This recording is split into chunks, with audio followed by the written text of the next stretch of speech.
తిరిగి వెళ్ళిపోదామండి మనం. నేను ఈరోజు చెప్పే వాక్యం తెలియని క్రిస్టియన్స్ మ్యాక్సిమం ఎవరు ఉండరు. అందరికి తెలుసు, అది ఎక్కడుందో తెలియకపోవచ్చు కానీ అందరికి తెలుసు. ఇర్మియా గ్రంథం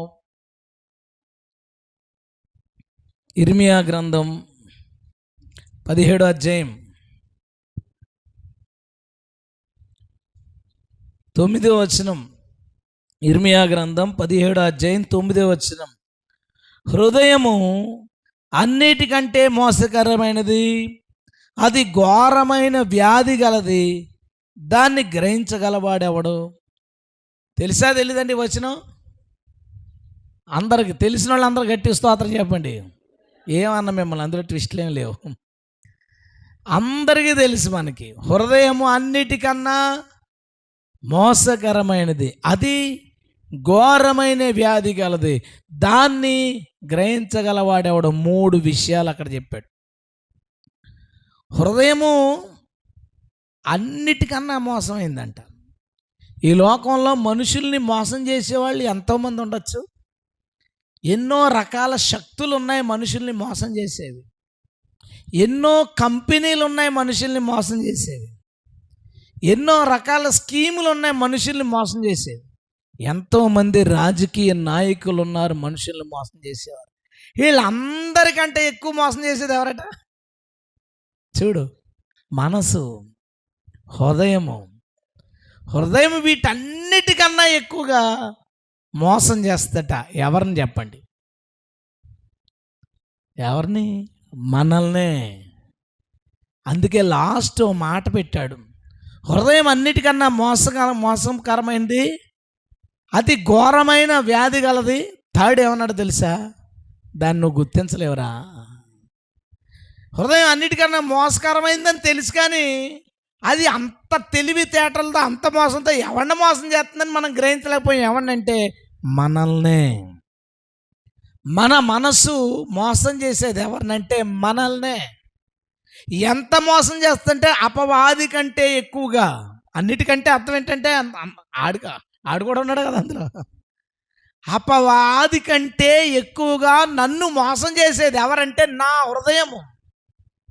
కానీ దాన్ని మనం గ్రహించలేమంట. దాన్ని గ్రహించగలవాడు ఎవడు? ఇప్పుడు ఏదన్నా చిన్న స్థాయిలో ఉందనుకోండి, దాన్ని గుర్తించలేకపోవచ్చు. చిన్న స్థాయిలో ఉంటే దాన్ని గుర్తించలేకపోవచ్చు. పెద్ద స్థాయిలో ఉంటే ఎవడన్నా గుర్తించగలరు కదా. సాతాను కంటే మనల్ని మోసగించేది ఒకటి ఉంటే దాన్ని మనం గుర్తించలేకపోవడం వింతే. ఘోరమైన వ్యాధి గలది. ఆ ఘోరమైన వ్యాధి దగ్గర వాడిన గ్రీక్ పదానికి అర్థం ఏంటో తెలుసా? అన్క్యూరబుల్ సిక్నెస్ అంటే అర్థం ఏంటో తెలుసా? తగ్గని వ్యాధట. మనకేంటంటే కొంత హోప్ కలిగించడానికి తెలుగు తర్జుమా చేసేవాళ్ళు ఘోరమైన అని రాశారు. దాని యొక్క ఒరిజినల్ మీనింగ్ అన్క్యూరబుల్, అది తగ్గని వ్యాధి కలిగింది. ఇప్పుడు మనకు ఏదన్నా కాలుకో చేతికో లేదా ఏదన్నా జబ్బు తలనొప్పి వచ్చినప్పుడు అది స్టార్టింగ్ అప్పుడు తెలుస్తుంది, లేదా కొంత పెరిగినప్పుడు తెలుస్తుంది. అసలు అంత పెద్ద ఘోరమైన వ్యాధి ఉంటుందట మన బాడీలో. మన హృదయానికి ఘోరమైన వ్యాధి ఉందట, కానీ దాన్ని మనం గుర్తించలేదు. ఎప్పుడైనా ప్రభా కాళ్ళు నొప్పులు ఉన్నాయి తొలగించు, తలనొప్పి వస్తుంది ప్రభా సహాయం చేయి, ప్రభా నడువు నొప్పి వస్తుందని ప్రార్థన చేస్తాం. కానీ ప్రభా నా మనసు చాలా పెద్ద జబ్బు చేసిందంట, దీనికి నువ్వు స్వస్థపరిచి ప్రభా ఎవడన్నా ప్రార్థన చేసావా? ఒకటే, ఇంకా అంతే. చూసారా? ఎందుకు ప్రార్థన చేయలేదు? చివరో మాట అన్నాడు, ఏమన్నా తెలుసా? దాన్ని గ్రహించగలవాడు ఎవడో. మనం ఏం చేసామంటే ఎప్పుడైనా ఈ మాట గురించి ఎత్తగానే హృదయం అన్నిటికన్నా మోసకరమైంది, అది ఘోరమైన వ్యాధి కలదు, అక్కడ ఆపేసాం. దాని పక్క మాట ఎప్పుడైనా పలికేవా? వాక్యం పలికినప్పుడు దాన్ని గ్రహించగలివాడు ఎవడో అనే మాట కూడా గ్రహించలేకపోయాం మనం. అందుకే దానిలో ఉన్న అసలైన విషయాన్ని మనం గుర్తించలేకపోయాం. అయితే దేవుడు ఈరోజు ఈ వచనం గురించి అనేక సంగతులు మనతో మాట్లాడునుగాక. అసలు ఇది ఎలా మోసం చేస్తుంది, దీనికి ఉన్న వ్యాధి ఏంటి, ఆ వ్యాధి లక్షణాలు ఏంటి, ఆ వ్యాధికి పరిష్కారం ఏంటి, ఆ వ్యాధి నుంచి మనం బయటపడాలంటే ఏం చేయాలి, ఇత్యాది సంగతుల్ని దేవుడు మనతో మాట్లాడునుగాక. ఇప్పుడు ఒక మాట మాత్రం అడిగి మీకు కన్ఫర్మ్ చేసి ప్రార్థన చేసుకోవడానికి వెళ్ళిపోదాం. మీ అందరికీ వ్యాధి ఉందా లేదా? వ్యాధి. ఎక్కడ ఆ వ్యాధి ఏ పార్ట్కి వచ్చింది? ఒప్పుకోవాలి అందరూనే. హృదయం మనకున్న అందరికీ ఉన్న పెద్ద జబ్బు చేసింది అంటుంటారు కదా, పెద్ద జబ్బు వచ్చేసింది వాళ్ళకి. పెద్ద వ్యాధి, పెద్ద జబ్బు అనకూడదు, నేను చెప్తాను దాని సంగతి కూడా. పెద్ద వ్యాధి వచ్చేసిందంటే మనందరికీ ఆ వ్యాధి మన హృదయానికి చేసింది.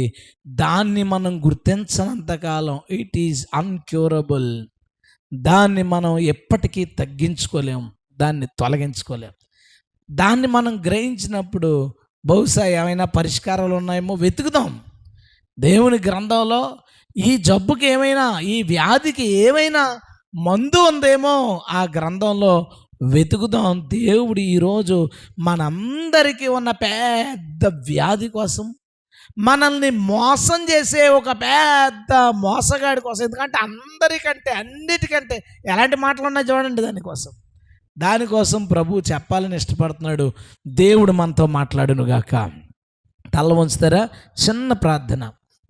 దేవునికి స్తోత్రం. హల్లెలూయా, హల్లెలూయా. హృదయం అంట అన్నిటికంటే మోసకరమైంది. ఎవరికి ప్రమాదం అంటే ఆ హృదయం ఎవరు కలిగి ఉన్నారో వాళ్ళకే.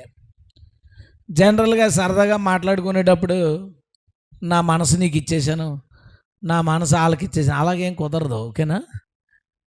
అలాగేం కుదరదు. నువ్వు చెయ్యి ఇచ్చేచ్చు, కాలు ఇచ్చేచ్చు, కిడ్నీ ఇచ్చేచ్చు, నీకు అంతగా ఉంటే గుండెకాయ ఇచ్చేచ్చు, కానీ మనసు ఇవ్వడానికి కుదరదు అంటారు ఊరికినే. అట్లాగా మనసేం ఇవ్వడానికి కుదరదు, అది మన దగ్గరే ఉంటుంది. ఎవరికి ప్రమాదం అంటే ఎవరి దగ్గర ఉందో ఆడికే ప్రమాదం. మన మనసు అందరికన్నా అన్నిటికన్నా ఎక్కువగా మనల్ని మోసం చేసే మోసకరమైందట. ఎప్పుడు దాని పని ఏంటంటే నిన్ను నన్ను మోసం చేయడమే. మోసం చేసి నిన్నొక దేవుడి యొక్క ఉద్దేశంలోకి రానివ్వకుండా ఆపే ఒక పెద్ద శక్తి నీ మనసు, హృదయము అన్నిటికన్నా మోసకరమైంది. ఏం చేస్తుంది అంటే ఫస్ట్ విషయం, 2 విషయాలు చెప్తాను ఎలా మోసం చేద్దాం చెప్పండి. మొదటి విషయం ఏంటంటే ఈ మనసు ఎప్పుడు ఏం చెప్తుందంటే వాళ్ళు చెడ్డోళ్ళు, వీళ్ళు చెడ్డోళ్ళు, ఆడు పనికిరానోడు, ఈడు పనికిరానోడు, ఈమె చెడ్డదే, ఇతను చెడ్డోడని నీ మనసు ఏం చేస్తుంటే ఎప్పుడు నీ చుట్టూ ఉన్న వాళ్ళలో ఎక్కువ శాతం వాళ్ళలో ఉన్న చెడ్డ లక్షణాలను చెప్తుంది. నీకంటే వాళ్ళు చెడ్డోళ్ళని, వాళ్ళు తక్కువ వాళ్ళని, తక్కువ టాలెంట్ కలిగిన వాళ్ళని, వాళ్ళు మంచి బుద్ధి కలిగి లేని వాళ్ళని. ఆఖరికి ఏమనిపిస్తుంది అంటే కొన్నిసార్లు మనుషులందరూ ఇలాంటి వాళ్ళేరా అంటాం. నువ్వు మనిషి కాదేటి, అందులో నువ్వు లేవేటి, ఉన్నావా? కానీ ఏమంటాం? మనుషులందరూ ఇంతే, మనుషులందరూ స్వార్థపరులే. ఒక లాయర్ చెడ్డాడు అనుకోండి, ఈ లాయర్లు అందరూ ఇంతే, ఈ పోలీసులు అందరూ ఇంతే, ఈ రాజకీయ నాయకులు అందరూ ఇంతే, ఈ మనుషులందరూ ఇంతే, ఈ అత్తలందరూ ఇంతే. ఇంకా చూడు జాతి అంటే చెడ్డవాళ్ళు అంటాం. ఈ మనసు చేసే మొట్టమొదటి పని అందరినీ చెడ్డవాళ్ళుగా నీ ఎదుట చిత్రీకరిస్తుంది. ఈ లోకంలో కంప్లీట్గా చెడ్డోడైన మనిషి ఉండడేమో అని నేను అనుకుంటాను. ప్రతి మనిషిలోనూ ఏదో ఒక కోణంలో ఏదో ఒక మంచి కనపడద్దని నా నమ్మకం. ఎందుకంటే వాణ్ణి కూడా దేవుడే సృష్టించాడు కాబట్టి. ఈవెన్ ఒక టెర్రరిస్టు బాంబు కట్టుకుని ఒక షాపింగ్ మాల్కి వెళ్ళి పేల్చేసుకుని ఒక 500 మందిని చంపేశాడు అనుకోండి, ఎంత దుర్మార్గుడు అంటాం. నిజంగానే దుర్మార్గుడు. 500 మందిని బాంబు పెట్టి చంపేశాడంటే దుర్మార్గుడే. కానీ అతనిలో కూడా ఒక మంచి ఉంటుంది. ఏంటో చెప్పనా? అతను ఏమనుకుంటాడంటే నిజమైన దేవుని రాజ్యాన్ని వ్యాపింపచేయాలి, దేవుని రాజ్యాన్ని స్థాపించాలి, ఇస్లాం అనే రాజ్యాన్ని స్థాపించాలి అనేది అతని ఉద్దేశం. మన ఉద్దేశం అది కదా. క్రైస్తవుల ఉద్దేశం ఏంటండి? ఎవరి దగ్గరికన్నా వెళ్ళి పేదోళ్ళ దగ్గర కూర్చుని ఒక 500 1000 రూపాయలు ఇచ్చి అమ్మ ఖర్చులుకుంటే వాడుకో అని చెప్పడం వెనకాల నీ ఉద్దేశం ఏంటి? డబ్బులు ఎక్కువైపోయాయి నీ దగ్గర? కాదు. అలా ఇచ్చి దేవుని ప్రేమ వాళ్ళకి చూపించాలి. ఎందుకు చూపించాలా? ఆవిడని నమ్ముకోవాలి. ఎందుకు నమ్ముకోవాలి? నమ్ముకుంటే ఏమవుద్ది? ఆమె దేవుని రాజ్యంలో సభ్యురాలు అవుద్ది. స్తోత్రం. అసలు యేసుప్రభు ఎందుకు వచ్చాడు? భూమి మీద దేవుని రాజ్యాన్ని స్థాపించడానికి. అపోస్తలులు ఏం చేశారు? భూమి మీద దేవుని రాజ్యాన్ని విస్తరింపచేశారు. ఈ టెర్రరిస్ట్ ఉద్దేశం కూడా అదే, కానీ ఎన్నుకున్న దారి తప్పు. దేవుని ప్రజలు దేవుని రాజ్యాన్ని విస్తరింపజేయడానికి చచ్చిపోయారు, వాళ్ళు కూడా చచ్చిపోతున్నారు, కానీ కూడా కొంతమంది చంపేస్తున్నారు. మనం ఎదుటివాడిని బ్రతికించడానికి చచ్చిపోతాం, వాళ్ళు వాళ్ళ రాజ్యాన్ని స్థాపించడానికి ఇతరులని చంపుతూ చచ్చిపోతారు అందులో కొంతమంది. కానీ ఉద్దేశం మంచిదే. నువ్వు ఈ లోకంలో ఎవరినైనా వెతుకు, టెర్రరిస్ట్ని ఎందుకు తెచ్చానంటే అంతకంటే దారుణమైన ఎవడ ఉండడు కాబట్టి. అందరిలోనూ ఏదో ఒక కోణంలో ఏదో ఒక విషయంలో మంచి ఉంటుంది. ఆ మంచిని చూడనివ్వకుండా అందరినీ చెడ్డవాళ్ళుగా చిత్రీకరిస్తుంది నీ హృదయం. అది నిన్ను మోసం చేయడంలో మొదటి మెట్టది. ఎందుకో నీకు చెప్తాను. సెకండ్ స్టెప్ ఏం చేస్తంటే, వీళ్ళందరూ చెడ్డోళ్ళు, నువ్వు మంచోడివి. మన మనసు ఎప్పుడు ఏం చేస్తుంది సార్, నువ్వు మంచోడు, నీ తప్పే ఉంది అందులో, నీ తప్పేం లేదు. వెళ్ళిపోయి ఉంటే లాగిపెట్టి కొట్టేసాం, గొడవ అయిపోయింది. కొట్టేసిన తర్వాత వెళ్ళిపోతాం. ఎందుకు కొట్టాను, ఎందుకు కొట్టావేటి, మీ అమ్మగారిని తిట్టాడు అందరి ముందుని, కొట్టవా, కొడితే తప్పేంటి? లోపల మనసు ఏం చేస్తుందో తెలుసా, నీ తప్పేం లేదు, కొడితే మాత్రం తప్పే ఉంది. ఆవిడ తెగ తిట్టేశాం, వచ్చేస్తాను. ఎందుకు తిట్టేశానంటే అలా ముందు ఆవిడ అన్న మాటలేంటి, ఎలాంటి మాటలు అంది ఆవిడ, అలా వదిలేస్తే రేపు ఇంకొకరిని తిడుతుంది. నీలాంటి వాళ్ళు తగులుకుంటేనే నోరు మూసుకుని తప్పేమీ లేదు. మనసు ఏం చేద్దో తెలుసా, అందరినీ చెడ్డోళ్ళు అంటది. ఎందుకు చెడ్డోళ్ళు అంటది అంటే, నువ్వు మంచోడివి అంటది. నువ్వు మంచోడివి. ఒకరోజంట పరిసయ్యుడు సుంకరి ప్రార్థన చేయడానికి వెళ్ళారట. అక్కడే అర్థమైపోద్ది మొత్తం మ్యాటర్. లూకాసు వార్త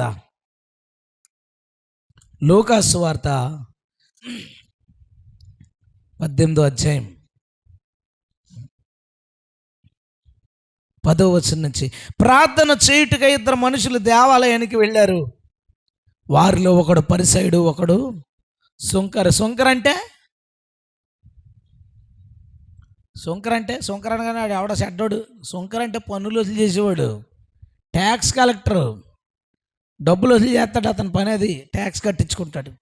పరిసయ్యుడు సుంకర వెళ్ళారట. పరిసయ్యుడు నిలబడి, ఇప్పుడు చూడు ఎలా మోసపోయాడు చూడు. దేవా, నేను చోరులను, అన్యాయస్తులను, వ్యభిచారులైన ఇతర మనుషుల వలనైనను ఈ సుంకర వలనైనను ఉండనందుకు నీకు కృతజ్ఞతలు చెల్లించున్నా. చూసావా ఏమన్నాడు? ఫస్ట్ వాడు చెడ్డాడు, వాడు వ్యభిచారి, వీడు చోరుడు, వీడు సుంకరి, వీడు దుర్మార్గుడు, వీడు దుష్టుడు. కానీ నేను అది కాదు. ఆడు చెడ్డాడు, నేను మంచాడు, నేను అది కాదు. వారానికి 2 సార్లు ఉపవాసం ఉంటున్నాను, నాకు అప్పిది, నా సంపదలో 10వ వంతు చెల్లిస్తున్నానని తనలో తాను ప్రార్థించుకుంటున్నాడు. అయితే సుంకరి దూరంగా నిలబడే ఆకాశం వైపు కన్నులెత్తుట కానీ నువ్వు ధైర్యము చాలక రొమ్ము కొట్టుకొనుచు, దేవా, పాపినైన నన్ను కరుణించమని పలికెను. ఎందుకు ఏడ్చాడంటే, సుంకరి పన్నులు చేసేవాళ్ళ పరిస్థితి ఏంటంటే, వాళ్ళు పాడుకుంటారు పాట ఎంతకని. ఓ ₹1,00,000 పాడుకున్నాడు. ₹1,00,000 మన ప్రాంతంలో ట్యాక్సులన్నీ కొట్ల దగ్గర, ఈ వీధుల్లో అమ్ముకునే వాళ్ళ దగ్గర ఆశీలు అంటారు కదా, ఆశీలు వసూలు చేసుకోవడానికి ₹1,00,000 పాడుకున్నాడు అనుకుందాం. ఆడు మనిషిని పెట్టుకున్నాడు, అతను కొన్ని ఏరియాలు తిరిగితే ఇతను కొన్ని ఏరియాలు తిరుగుతాడు. ఆడికి జీతం ఇవ్వాలి, తినాలి, ₹1,00,000 వెనక్కి తేవాలి. షాప్ వాడి దగ్గరికి వెళ్ళాడు, బోనీ అవ్వలేదంటాడు. ఆడు అంతకుముందు అమ్మేసుకుంటాడు ఒక 2,000, అమ్మకం అవ్వలేదంటాడు. ఇది ఏం చేయాలి సుంకర్? ఇప్పుడు కబుర్లు చెప్పావు కానీ డబ్బులు అనాలి, అనకపోతే నష్టపోతాడు. ఒక ఆవిడ దగ్గరికి వెళ్ళాడు, ఆవిడ ఏదో రేగు పళ్ళు అమ్ముకుంటుంది, ఆశ పట్టుకుని వెళ్ళాడు ₹50 కట్టాలని. బేరం అవ్వలేదు బాబు అంది. అది నిజమే కావచ్చు, ఇందాక ఆడు అలాగన్నాడు, ఈవిడ అలాగందని అక్రమంగా, అన్యాయంగాను, బలవంతంగా ఆమె దగ్గర డబ్బులు తీసుకోవాలి. ఆమెకి ఆ రోజు ఏమీ అమ్మకం జరగలేదండి. ₹50 నష్టపోయి ఇంటికి వెళ్తుంది, బాధపడుతుంది. అవన్నీ గుర్తొచ్చాయి సుంకరకి. నేను డబ్బులు వసూలు చేశాను, కఠినంగా వసూలు చేశాను, కోపం చూపించాల్సి వచ్చింది. వాళ్ళని ఒక చెడ్డ పని పెట్టినప్పుడు అందరినీ అలాగ చూసి అందరి దగ్గర నేను డబ్బులు వసూలు చేయాల్సి వచ్చింది. కొన్నిసార్లు పాట అయిపోతుంది, డబ్బులు ఇంకా రాలేదు, ట్యాక్స్ పెంచేస్తాడు, డబ్బులు వసూలు చేస్తాడు. అలాంటి పనులన్నీ గుర్తొచ్చి తన తప్పిదాలు తనకి గుర్తొచ్చి ఏడుస్తున్నాడు. ప్రభువా, నేను నీ కన్నులెత్తి ఆకాశాన్ని చూడడానికి కూడా సరిపోను తండ్రి. ఆ కింద రాయబడింది, ఆ పరిసయుడు నీతిమంతుగా తీర్చబడలేదు కానీ సుంకరి నీతిమంతుడిగా తీర్చబడి అక్కడి నుంచి వెళ్ళిన దేవునికి స్తోత్రం. పరిసయుడు ఎందుకు అలా అన్నాడు? వారానికి రోజులు నిజంగా ఉపవాసం ఉన్నాడు, దశమ భాగం ఇస్తున్నాడు, నిజంగా వ్యభిచారం చేయట్లేదు, దొంగతనం చేయట్లేదు, కానీ అతను ఎందుకు నీతిమంతుడిగా తీర్చబడలేదో తెలుసా? మోసపోయాడు. తన మనసు అంటుంది నువ్వు ఏ తప్పు చేయలేదు. అందుకు ఏం కారణాలు చూపించిందంటే ఎదుటోళ్ళ చెడ్డతనాన్ని చూపించాడు, ఇతనిలో ఉన్న ప్లస్లు చూపించాడు, కానీ ఇతనిలో ఉన్న మైనస్లు చెప్పట్లేదు, ఒప్పుకోదు మనసు.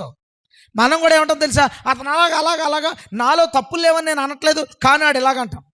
నీలో తప్పులు ఉన్నాయి అన్నప్పుడు ఒప్పుకోవాలి, ఆ బాధపడాలి.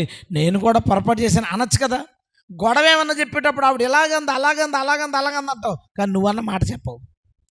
నేను కూడా ఆవేశంలో మాట అన్నాను అనుకో అని పక్కతో చెత్తవు. అది ఆవిడన్న మాటలు గుచ్చి ఎక్స్ప్రెషన్తో చెప్తావు. నేను కూడా అలాగెందుకు ఇలాగనగా అని మాట అన్నాను అని పక్కతో చెత్తావు. ఏ కారణం ఏంటో తెలుసా? నీ మనసు ఏమంటుందో తెలుసా? నువ్వు తప్పు చేయలేదు, నువ్వు పొరపాటు చేయలేదు. ఇది ఎలాంటిదో చెప్పనా? మీరు ఎవరికైనా సారీ చెప్పారంటే చెప్పాం అంటాం. ఎలాంటి వాళ్ళకి సారీ చెప్పాం? ఇలా ఏదో వస్తువు తీస్తున్నాం, అడిగి ఏదో చిన్నగా తగిలింది వాళ్ళకి, అయ్యో సారీ అండి, బాగుంది, వెరీ గుడ్. ఇంకా ఎలాగో తెలుసా? రెస్టారెంట్లో కూర్చున్నప్పుడు ఎక్స్క్యూజ్ మీ అని బేరాన్ని పిలుస్తారు. ఆడ ఉన్నది ఎందుకు? మనకు వడ్డించడానికి. ఎక్స్క్యూజ్ మీ ఎందుకు చెప్పాలి? మాకు పెద్ద సంస్కారం. ఎక్స్క్యూజ్ మీ అంటే నన్ను క్షమించండి, మిమ్మల్ని పిలుస్తున్నాను, నన్ను క్షమించండి. అదే నీ డ్యూటీ ఏమి, నువ్వు రావడం ఇక్కడికి.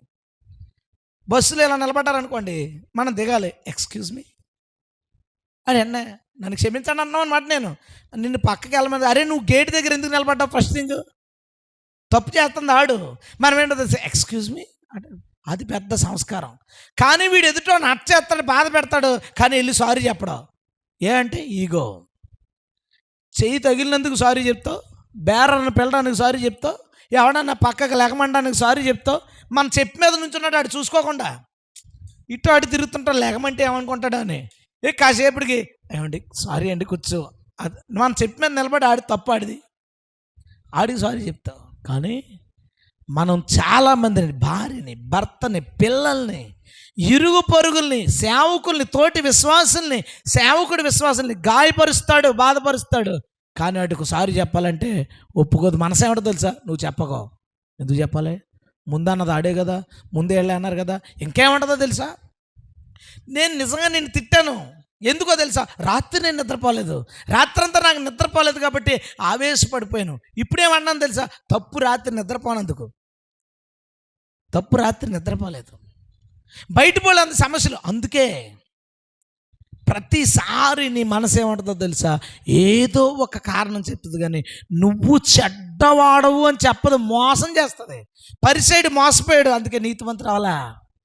కానీ సుంకరి పాప అయినా కానీ, చెడ్డవాడైతే అవ్వచ్చేమో కానీ, తన మనసు చేసే మోసం నుంచి తప్పించుకుని, అయ్యా నేను నీ వైపు చూచుటకు కూడా నాకు అర్హత లేని వాడిని అని ఒప్పుకున్నందుకు నీతిమంతుడిగా తీర్చబడ్డాడు. హల్లెలూయా. ఇప్పుడు ఆలోచించు, ఇక్కడ ఎంతమంది మోసపోలేదు? ఎప్పుడు ఎవరినైనా అడుగు, ఆడవాళ్ళని, మగవాళ్ళని, చిన్నవాళ్ళని, పెద్దోళ్ళని, ఎవరిని అడిగినా తప్పు ఎదుటి వాళ్ళదే. వీడికి మార్కులు రాలేదు, సరిగా మార్కులు రాలేదు వీడికి అనుకుందాం. ఏరా మార్కులు రాలేదంటే టీచర్ బాగా చెప్పలేదు అంటాడు. టీచర్ బాగా చెప్పలేందుకు 55 మార్కులు వచ్చినాయి 100కే. హైయెస్ట్ ఎంత అంటే 95. ఆడెవరి దగ్గర చెప్పి నేర్చుకున్నాడు ఏంటి? ఆడికి ఎవరో టీచరు? ఆడికి నీకు ఒకరే టీచరు, ఒకటే స్కూలు, ఒకటే పుస్తకాలు, ఒకటే క్వశ్చన్ పేపర్. పోయిన ఆడుకోటి నీకోటి ఇచ్చారా క్వశ్చన్ పేపర్? సరిగా చదవలేదు, నాకు గుర్తులేదు, టైం వేస్ట్ చేశాను, సరిగ్గా కాన్సన్ట్రేట్ చేయలేదు, ఇవన్నీ చెప్పడం. ఏది చెప్పడం? టీచర్ బాగా చెప్పలేదు, లేదా పక్క నుంచి ఎవడో డిస్టర్బ్ చేశాడు, లేదా తెగ చదివాను కదా రాత్రి అంతగా పొద్దున్న మైండ్ సరిగా పనిచేయలేదు. ఇవే చెప్తాను తప్ప నాది తప్పు నేను చేశాను, ఈ విషయంలో నా పొరపాటు ఉందని ఒప్పుకుంటుందండి మనసు? ఒప్పుకోదు. కొంతమంది చాలా స్ట్రైట్గా తప్పు చేసినా, స్ట్రైట్గా క్లియర్గా వాళ్ళు పొరపాటు చేసినా అది ఒప్పుకోరాళ్ళు. కారణం ఏంటో తెలుసా? ఫస్ట్ మాట ఏంటది? హృదయము సాతాను కన్నా మోసగారు, మోసపోయాడు. అన్నిటికన్నా మోసకరమైంది. మోసపోయారు. కానీ ఈ మనసుకో మనస్సాక్షి ఉంటుంది, అది నిజాయితీ కలిగింది. మనిషి మనసు చెప్పే మాటను దాటి మనస్సాక్షి దాకా వెళ్ళినప్పుడు ప్రతి చిన్న లోపాన్ని ఎత్తి చెప్పి నువ్వు అలా ఎందుకు చేసావు అని ప్రశ్నిస్తుంది మనస్సాక్షి. మనస్సాక్షి నిజాయితీ కలిగింది, కానీ మనసు మాత్రం మోసం చేసేది. సుంకరికి ఏం పని చేసిందో తెలుసా? మనస్సాక్షి. కానీ పరిసయ్యులు ఏం పని చేసిందో తెలుసా? మనసు, హృదయం పనిచేసింది. అంటున్నాడు, నేను పర్ఫెక్ట్. నేను ఎందుకు పర్ఫెక్ట్ అంటే ఎదుటోడు తప్పుడు మనిషి కాబట్టి. నేను ఎందుకు పర్ఫెక్ట్ అంటే ఇదిగో డబ్బులు ఇస్తున్నాను, నీ చర్చలో వేస్తున్నానుగా, అందుకు పర్ఫెక్ట్. ఓ పక్కనోడిని తక్కువ వ్యక్తిగా చులకనగా ఈ సుంకరలా లేని నేను ఇలాంటి వాడిని కాదు అని అన్నామంటే అదే పెద్ద తప్పు కదా.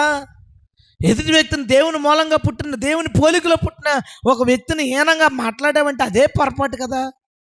ఏం జరుగుతుంది? మన మనసు అంగీకరించదు.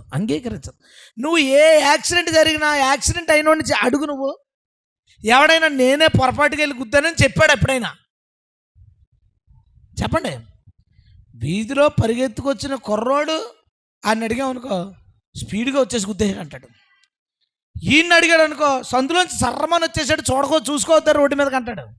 ఎంతకీ ఎవడరా ఎర్రోడు అంటే వింటాడు. చూసావా?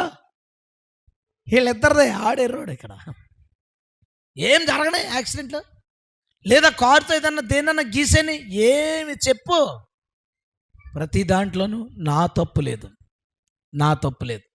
వాళ్ళదే. నీ పొరపాటుని నువ్వు ఒప్పుకోకుండా, నీ పొరపాటు ఏంటో తెలుసుకోకుండా నిన్ను మోసం చేస్తుంది ఎవరంటే సాతాను కాదు, నీ మనసు. I am perfect. నేను చాలా పర్ఫెక్ట్గా ఉన్నాను, చాలా కరెక్ట్గా ఉన్నాను, నేను చాలా నిజాయితీపరుడిని, చాలా నీతిమంతుని, నా సేవ చాలా పర్ఫెక్ట్గా చేస్తున్నాను, నేను చాలా కరెక్ట్గా నా వ్యాపారం ఉంది, చాలా కరెక్ట్గా నా ఉద్యోగం ఉంది అంటూ నిన్ను నువ్వు మోసం చేసుకుంటూ బ్రతికేస్తున్నావు. ఒక్కసారి ఆ మోసం నుంచి బయటకు వచ్చి నువ్వేంటో ఆలోచిస్తే అప్పటి వరకు. అందుకనే అన్నాడు, దాన్ని గ్రహించగలవాడెవడు. ఓ సామెత ఉంటుంది ఏంటంటే, ఇంటి దొంగనే ఏసోడైనా పట్టుకోలేడని. నిజంగా పట్టుకోలేడు, ఎందుకు లేడు కదా. అది కరెక్టే. అది ఇంటి దొంగనే ఏసోడు పట్టుకోలేడు, ఎందుకని లేడు కాబట్టి. నిజమే. కానీ అంతకంటే నిజమైన అద్భుతమైన విషయం ఏంటో తెలుసా? నిన్ను మోసం చేస్తుంది నీ మనసని నువ్వు తెలుసుకోలేవు.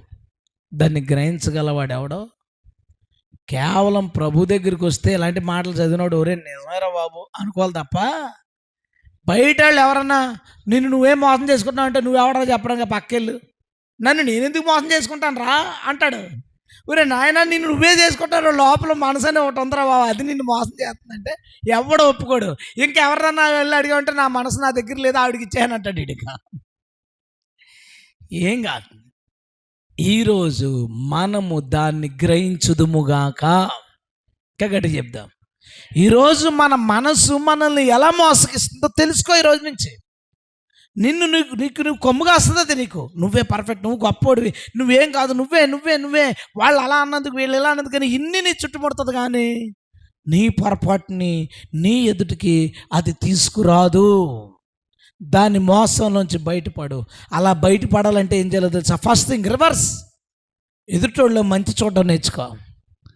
అది చూడడం నేర్చుకుంటే ఆ మంచి నీలో లేదన్న సంగతి నీకు అర్థమవుతుంది. వాళ్ళు మంచి వాళ్ళని కలిసినప్పుడు, వాళ్ళ మంచి చూసినప్పుడు అరే మనం ఇలా లేమేంటి అర్థమైపోద్ది. రెండోది ఏంటంటే, నువ్వు క్వశ్చన్ చేసుకో. నువ్వు మంచోడు అని భావనతో కాకుండా నువ్వు ఎవరినన్నా హట్ చేస్తున్నావో ఏం చేస్తున్నావో పరిశీలన చేసుకుంటే బహుశా దీని మోసం నుంచి బయటికి రావడానికి అవకాశం ఉంది. దేవునికి స్తోత్రం. రెండో మాట ఏంటంటే, అది గట్టిగా చెప్పాలి. అది నీకున్న జబ్బు అనేగా చెప్పడానికి చాలా సంకోచిస్తున్నావు. కొంతమంది నిజమే వాళ్ళకి నీరసాలు ఉంటాయండి, ఇబ్బందులు ఉంటాయి. ఎవరన్నా ఏమంటే బాగున్నాను నాకే అంటాడు. సరే రండి అంటే 4 అడుగులు వేసి ఏంటంటే నాకు కొంత ఆయాసం అంటాడు.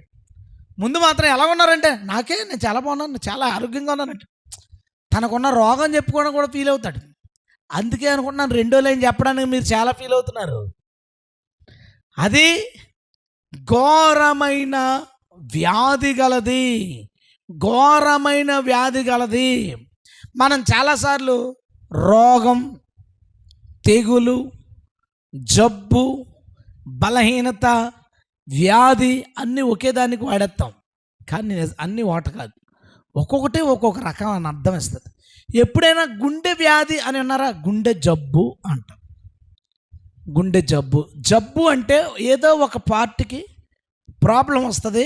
ఆ ప్రాబ్లం ఏంటో మనిషి గుర్తించగలుగుతాడు, అది జబ్బు. రోగం అంటే అర్థం ఏంటంటే చాలా రకాల సిమ్టమ్స్ ఉంటాయి, చాలా రకాలు ఉంటాయి. ఆ సిమ్టమ్స్కి కారణాలు ఏంటో తెలుసుకోవడానికి డయాగ్నోస్ చేయాలి, పరీక్ష చేయాలి. అన్నీ చూస్తే దాన్ని అలాంటి పరిస్థితులు, అలాంటి ప్రాబ్లమ్స్ ఉన్న దాన్ని రోగం అంటారు. రోగం వేరు, జబ్బు వేరు. బలహీనత అంటే అర్థం ఏంటంటే మనం రోజు చేయగలం ఆ పనులు, కానీ వాటినే సరిగా చేయలేకపోతున్నాం. అవి బలహీనతలు. ఉదాహరణకి ఊపిరి సరిగ్గా ఆటలేదు, మామూలుగా తీసుకోగలిగిందే. ఎక్కువసేపు నడవలేకపోతున్నాం, మెట్లు ఎక్కలేకపోతున్నాం. ఇవన్నీ ఏంటంటే బలహీనతలు. బలహీనత వేరు, జబ్బు వేరు, రోగం వేరు, వ్యాధి వేరు. మన మనసుకున్నది ఏంటట? వ్యాధి. ఏంటది? వ్యాధి అంటే అర్థం ఏంటంటే దాన్ని గుర్తించడం కష్టం, అలాగే గుర్తించినప్పుడు తగ్గించడం కూడా చాలా కష్టం. అలాంటి దాన్ని వ్యాధి అంటాం. వ్యాధి యొక్క ఇంకొక లక్షణం ఏంటంటే వ్యాధి అనగా వ్యాపించున్నది, పక్కోడికి స్ప్రెడ్ అయిపోద్దట. మన మనసుకున్నది ఏంటి? వ్యాధి. పక్కోడికి అంటుకోవడానికి కూడా చెప్పాలి, అవకాశాలు ఉన్నాయి. ఎలాగో కూడా చెప్తాను నేను, దాని సంగతి చూద్దాం ఈరోజు. దాన్ని గ్రహించగలవాడు ఎవరంటే అదో పెద్ద ఛాలెంజ్ మనకి. ఎవడరా దమ్ముంటే రండి అన్నట్టు ఆ వచ్చిన ఏం చెప్తుంది మనకి? దాన్ని ఎవడరా గ్రహించాడు? కమాన్ అన్నాడు. సరే, మనం మామూలుగా గ్రహించలేం కాబట్టి పాదాలు పట్టుకున్నాం.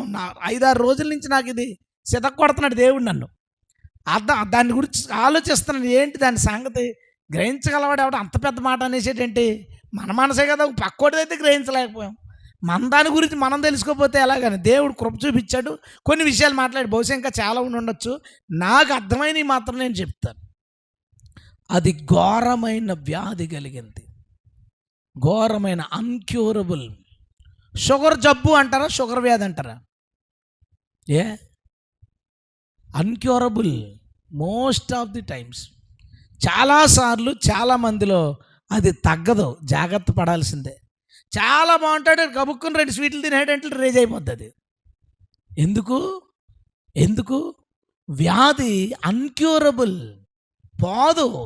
ఏదో మూలన ఉంటుంది, అది ఉంటుంది. ఏదో అవకాశం దొరకగానే మళ్ళీ అది ముందుకు రావడానికి ప్రయత్నిస్తుంది అన్నమాట. మన ఉదయానికి అలాంటిది వచ్చేసింది, అది సమస్య. పోనీ అంతటితో ఆగుద్ది అంటే అది వ్యాపిస్తుంది. షుగర్ ఎలా వ్యాపిస్తుంది అనొచ్చు. మొన్న ఒక సోదరుడు నాతో మాట్లాడుతున్నాడు, అతని వయసు గట్టిగా 26 years ఉంటాయి. 26 అన్నాడు, ప్రేయర్ చేయండి అన్న, కొంచెం షుగర్. అప్పుడే షుగర్ ఏంటన్న? షుగర్ అంటే మా నాన్నగారికి ఉందన్నాడు. వచ్చిందా లేదా? వ్యాపించిందా? నాన్నగారి ద్వారా వ్యాపించింది. అందుకే అది వ్యాధి వ్యాపిస్తుంది. వ్యాధి ఓ పట్టాన తగ్గదు. దాని సమస్యలను అర్థం చేసుకోవాలి, అది ఎలా పనిచేస్తే, ఏ కోణంలో పనిచేస్తే, ఎందుకు మళ్ళీ డెవలప్ అవుతుందని తెలుసుకోవడానికి బోల్డ్ అంత చిట్టా చూడాలి. అంత పరిశీలన చేస్తే కానీ దాని గురించి అర్థం అవుతుంది. అలాంటి వ్యాధి మనందరికీ వచ్చేసిందండి.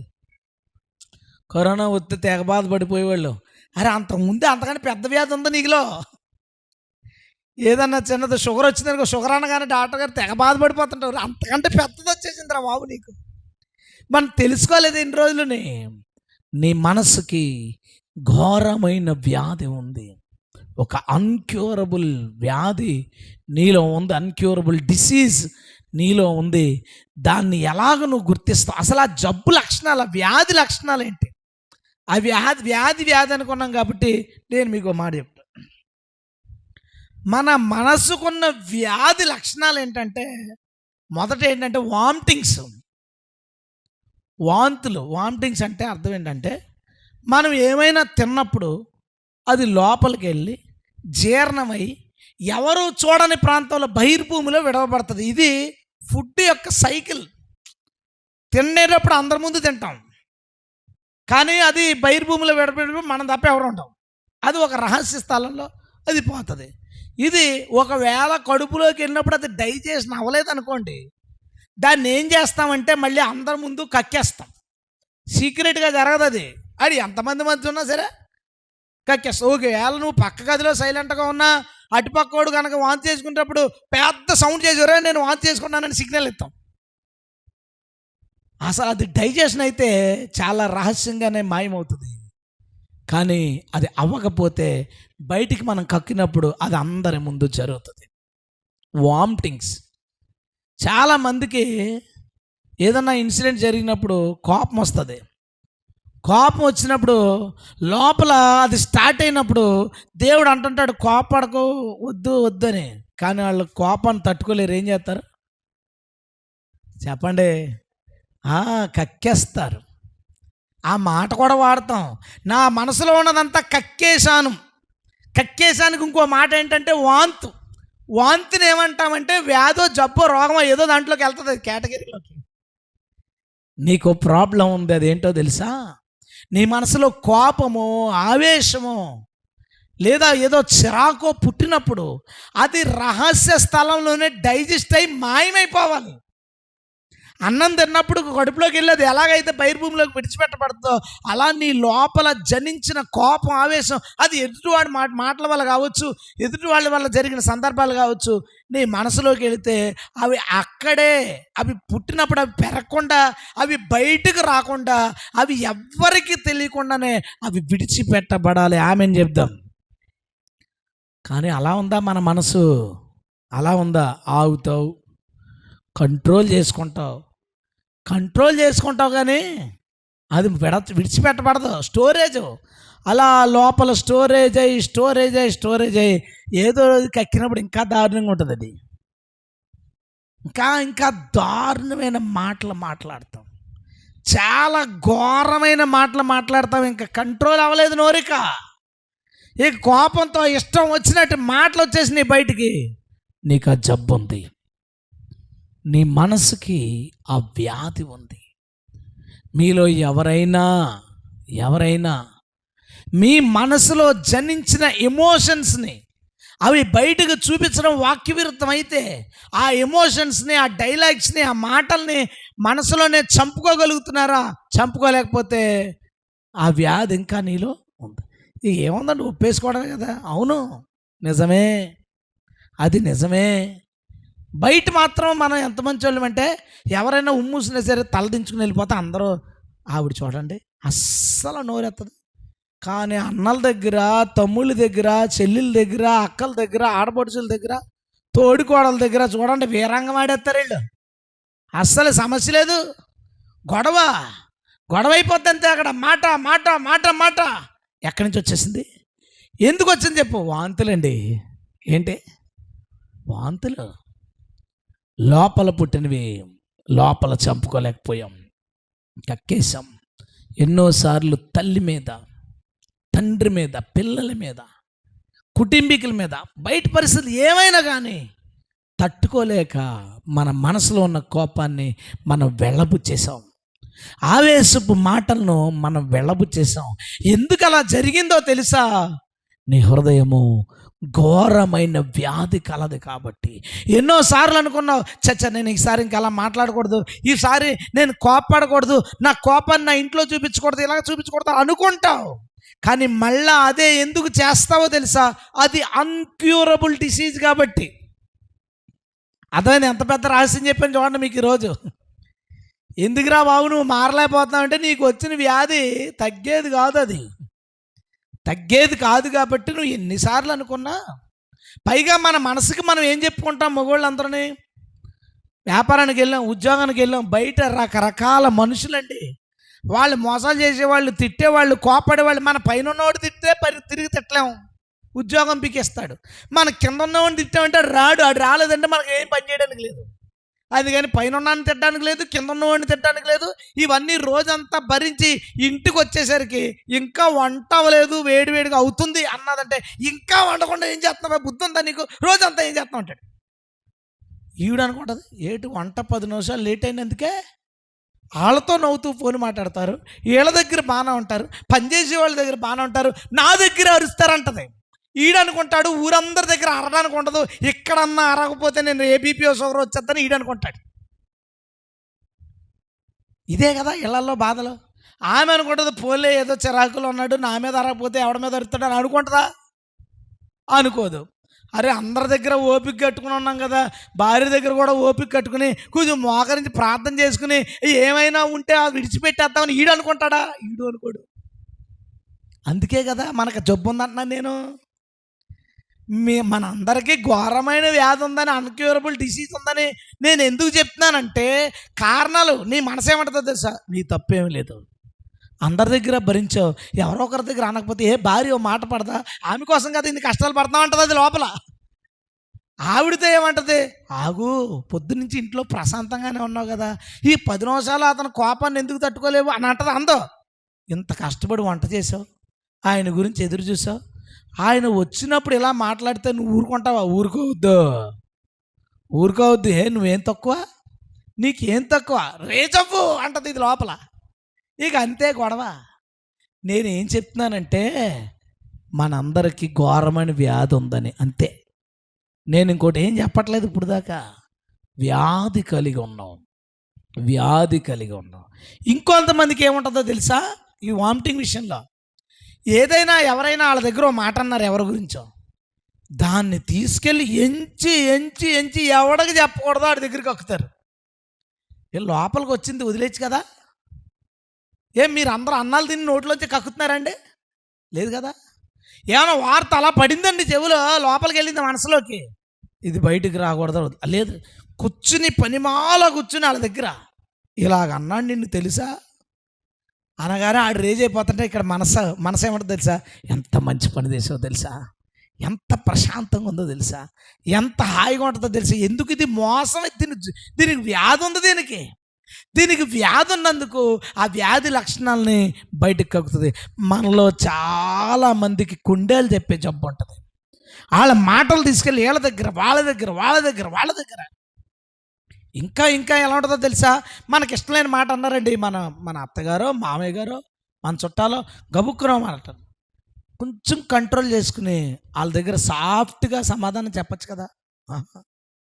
సమాధానానికి సమాధానం ఇలాగంటదా అని అక్కడే మొక్క మీద సమాధానం చెప్పేసి అనుకుంటుంది, దెబ్బగా నోరు మూయించేసాను అత్తగారు. కాదు, అది జబ్బది, అది వ్యాధది. అలాగా లోపల వచ్చిన ఎమోషన్స్ని కంట్రోల్ చేసుకోకుండా చూడండి, కొంతమంది హాస్పిటల్లో జాయిన్ అయ్యి సెలైన్లకి ఏమి తిన్నా అరాయించుకోవట్లేదండి కుర్రాడు. మంచీలు తాగితే మంచీలు బయటకు వచ్చేస్తున్నాయి. అదంత పెద్ద వ్యాధి అయితే ఆ వ్యాధి మనందరికీ ఉంది. ఏమైనా లోపలికి వస్తే నువ్వు అరాయించుకోలేకపోతున్నావు, దాన్ని అరిగించుకోలేకపోతున్నావు, దాన్ని విడిచిపెట్టుకోలేకపోతున్నావు, దాన్ని ఎవరో ఒకరి దగ్గర ఎక్కడో దగ్గర ఏదో విధంగా వాళ్ళ దగ్గర నువ్వు కక్కేస్తున్నావంటే నీ వ్యాధిని గుర్తించి ఈరోజు అది తగ్గిపోద్ది. నేను ఏం పరిష్కారాలు ఇంకా చెప్పట్లేదు, ఒకవేళ ఎదరికి వెళ్ళి కొద్దీ కొన్ని మాత్రం చెప్తాను, నేను మధ్యలో వదిలేను మిమ్మల్ని. అయితే ఆ వ్యాధి ఉందని మాత్రం గుర్తించు. కొన్ని మాటలు చెప్పకుండా ఉండలేకపోవడం, కొన్ని మాటలు ఎక్స్ప్రెస్ చేయకుండా ఉండలేకపోవడం, కొన్ని ఎమోషన్స్ని ఆవేశంగా అరిచేయకుండా ఉండలేకపోతున్నావంటే అది వామిటింగ్స్ని మనసుకున్న వ్యాధి. అది ఆ వ్యాధి నుంచి జాగ్రత్తగా విడుదలైపో. ఎలా అవుతుంది? అవుద్దా? ఏమని రాస్తుందండి? అది తగ్గని వ్యాధి. అయితే నువ్వు గుర్తించి చాలు ఏంటంటే, రైట్, నాకు ఈ వ్యాధి ఉంది, నేను కంట్రోల్ చేసుకోలేకపోతున్నాను, నేను ఏదైనా వింటే దాన్ని ఆ ఎదుటి వాళ్ళ దగ్గర చెప్పకుండా ఉండలేకపోతున్నాను, అరవకుండా ఉండలేకపోతున్నాను. అంటే ఇన్ని రోజులు నాకు కోపం ఎక్కువ అనుకుంటున్నాను, ఇన్ని రోజులు నాకు కొండల బద్దలు కొట్టేయడం అలవాటు అనుకుంటున్నాను. కాదు ఇది. చెప్పండి, అదేంటి? గట్టి చెప్పండి. వ్యాధి. మళ్ళీ ఏ వ్యాధి అట? మన జోసెఫ్ అండర్లైన్ చేసి మరీ చెప్తున్నాడు. నీకు క్లారిటీ వచ్చేసింది అనుకుంటున్నాను. అది ఘోరమైన వ్యాధి, అది తగ్గని వ్యాధి. కాబట్టే నువ్వు అలాగూ ప్రవర్తిస్తున్నావు. రెండోది ఏంటంటే ఇచ్చింగ్ అంటారు కదండి, దురద. ఇచ్చింగ్ అంటాం కదా, దురద అనే మాట కొంచెం. ఆ దురద ఎలా పనిచేస్తుందో తెలుసా? ఎవరైనా ఎవరి గురించి అన్నా చెప్తుంటే ఎండం ఎంత, మళ్ళీ ఏం చేస్తాం, ఫోన్ చేసి మాట్లాడతా, ఆహా! ఇంకేంటి? ఇంకేంటి? ఏమన్నారు ఆళ్ళు మన గురించి? నా గురించి ఏమన్నా మాట్లాడాడా? చెప్తుంటే ఈడికేంటంటే గోకుతున్నట్టు ఉంటది చెవులకి. దురదుంటది ఇచ్చింగ్. మన గురించి బయటోళ్ళు ఏమైనా చెప్పుకుంటున్నారా? ఎవరి గురించి ఎవరేం చెప్పుకున్నారో అవన్నీ వినడం ఎంత దురదేసేద్దంటే బాబు చెవులకి. దేవుడు మహాకృప వలన నాకున్న వ్యాధిలో ఆ లక్షణం లేదు. ఒకవేళ ముందుది ఎప్పుడైనా కక్కడం అనేది బాగా జీర్ణం అవ్వకపోతే ఎప్పుడైనా జరగచ్చేమో కానీ, ఈ దురద మాత్రం లేదు. ఎవడైనా నా గురించి కనుక మంచి చెప్తున్నా, చెడ్డ చెప్తున్నా దాన్ని నేను చాలా అసహించుకుంటాను. వాళ్ళు మంచి చెప్తున్నా నన్ను ఒకవేళ ఇలాగ అంత పొగిడారు, అంత పొడి చెప్తున్నా నేను అసహించుకుంటాను. ఎందుకంటే అది నేను కాదని తెలుసు. ఒకవేళ మీరు నీ గురించి ఇలాగన్నారు, అలాగన్నారు అంటున్నారనుకో, ఎందుకు మనకి వదిలేయి. వదిలే అన్న తర్వాత మళ్ళీ నేను చాలామంది మనకెందుకు వదిలే అంటాడు కానీ వీడు వదలడు. చెవిలో పడిపోయినాయి కదా, ఇక దాన్ని తిప్పుకుంటాడు, వీడు వదలడం. మనకు అలా లేదు, మనకు దురద లేదు అస్సలు. అస్సలు సమస్య లేదు. చెత్త విన్నో ఎవడైనా నా గురించో ఇంకొకరి గురించో వాళ్ళ మధ్య జరిగిన విషయాలు ఏమైనా చెప్తాను కదా, ఫోన్ చేసి ఒక్కొక్కటి మనవాళ్ళు గబుక్కుని మాట్లాడతా అన్నయ్య అలా జరిగింది ఇలా. నాకు 2 నిమిషాలు టైం ఉంది, నువ్వు చెప్పాలనుకున్నది చెప్పేసి పెట్టే అంటాను. అది ఫీల్ అయినా పర్లేదు, కాకపోతే నాకు దురద లేదు. ఎక్కడన్నా దురద ఇస్తే అక్కడ గోక్కుంటే బాగుంటుంది కానీ దురద లేని చోట గోక్కుంటే నొప్పి వస్తుంది. మనకు ఆ జబ్బు లేదు. ఒకసారి ఒక సంఘటన చెప్తాను, దురదలో ఇంకోటి చెప్తాను చూడండి మీకు. ఒక ఆమె చెవిలీలు పెట్టుకోలేదంట. అలా ఆయన చెప్తున్నాడు, చెవిలీలు తీసిందన్న మా ఆవిడ. అరే బాబు మారిపోయింది అనుకున్నాను. 2 రోజుల తర్వాత గాజులు తీసింది, స్తోత్రం అనుకున్నాను. ఒక వారం తర్వాత అడిగాను, ఏమే తీసేసావు, దేవుడు ఏమన్నా మాట్లాడాడంటే, లేదండి బాబు వేసుకుంటుంటే పుండ్లు పట్టేసినాయి, చేతులకి దురదలు వచ్చేస్తున్నాయి, ఏ తేడా ఉంది, అందుకని వేరోటి కొనుక్కుందాం తీసేసిందంట. అవి వేసుకుంటే దురద వచ్చింది ఆవిడకి. వేసుకునే వాళ్ళకి ఏమొచ్చినట్టు? వేసుకునే వాళ్ళకి ఏమొచ్చినట్టు? ఆ మొహం దురదేసేద్దండి. ఆ క్రీమ్ రాసేదాకా రాసేస్తే అమ్మాయ పెదాలు దురదలేసేస్తున్నాయి ఈ మధ్యన జనాలకి. అమ్మాయి దానికి కూడా రంగేసేస్తారు. చెవులు, ఏళ్ళు, కాళ్ళు, మెళ్ళో, తల ఒకట. దేవుడు కృపల మగోళ్ళకి జబ్బు తక్కువ, ఆడోళ్ళకి ఎక్కువ దురద. ఇది వ్యాపిస్తుందని చెప్పాను కదా. ఒక వ్యక్తి చాలా కూల్ పర్సన్ అండి. ఆడి దగ్గరికి వచ్చి ఒకడు ఈడు చాలా వాంతులు పేచ్చు అనమాట. ఈడు చిన్నది పెద్దది అరిసేస్తుంటే 4 రోజులకు 5 రోజులకు 10 రోజులకు ఆడు కూడా ఏం చేస్తాడు, తట్టుకోలేక ఆడు కూడా వీడి మీద అరుస్తాడు. చెప్పాన వ్యాధి అంటే ఏంటి? వ్యాపించేది. వీడు కక్కాడు 10 రోజులు, ఆడు 1 రోజు కక్కాడు. ఇది కూడా అంతే. ఇంతకుముందు చర్చిల్లో గట్టిగా ఏ పేరెంట్లో కనబడి ఏదో చిన్న చైన్లు చెవులు కనబడి కానీ లిప్స్టిక్లు కనబడి కాదు. నేను ఒక 4-5 ఇయర్స్ బ్యాక్ వైజాగ్లో చాలా పెద్ద చర్చిలో వాకింగ్ చెప్పడానికి వెళ్ళాను. అక్కడ కూడా లిప్స్టిక్లు కనబడలేదు. కానీ ఇప్పుడు కాకినాడలో సామాన్యమైన చర్చిల్లో కూడా లిప్స్టిక్స్ కనబడుతున్నాయి. కారణం ఏంటి చెప్పనా? గతించిన 2-3 సంవత్సరాల్లో క్రిస్టియానిటీలో ఆడపాస్టర్లు ఫేమస్ అయిపోయారు. ఈ ఫేమస్ అయిపోయిన ఆడపాస్టర్లకేమో ఒళ్ళంతా దురదయాలకి మొత్తం చీర కట్టుకున్న మెరాలి, మెళ్ళకి, చెవులకి, కళ్ళుకి, గిళ్ళకి ఎక్కడ పడితే అక్కడ శుభ్రంగా ఏదోటి రాయకపోతే పామపోతే వీళ్ళకి దురద తగ్గదనమాట. దాన్ని చూసి ఇది అంటువ్యాధి కదండి. ఏంటిది? అంటువ్యాధి కదా. అందుకనే ఆవిడ పాముకుందని నీళ్ళు, ఆవిడ వేసుకుందని నీళ్ళు ఆ వ్యాధిని పాకించుకున్నారు. ఇప్పుడు కాదు, ఇంకొక 10 సార్లు నేను బోధించిన ఆ దురద ఉన్న వాళ్ళు అలాగే ఉంటారు. అంతే, అలాగే ఉంటారు. మారిన వాళ్ళు కూడా నేను కొంతమందిని చూశాను, వస్తువులు తీస్తున్నాళ్ళే. వాళ్ళకండి ఏదైనా కొత్త మోడల్ చీర వచ్చిందంటే దురదేశాలకు అర్జెంటుగా కట్టేసుకోవాలి బాబోయ్, అర్జెంటుగా. కొత్త రంగు కనబడిందంటే అర్జెంట్. అదేంటి ఉంది కదా పచ్చ, అది ముదర పచ్చ, ఇది కొంత లేత పచ్చ.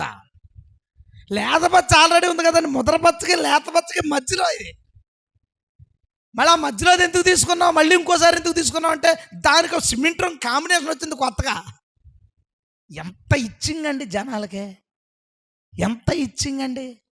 ఏం చూసినా సరే అది కావాలి మనసులో. మనసే ఎంతకీ పని అంతా చేసేది ఎవరండి? మనసే లోపల అది ఉండనివ్వదు. అర్జెంటుగా నువ్వు గోకేసుకో సైలెంట్గా షాపింగ్ పోవడం, తెచ్చేసుకోవడం.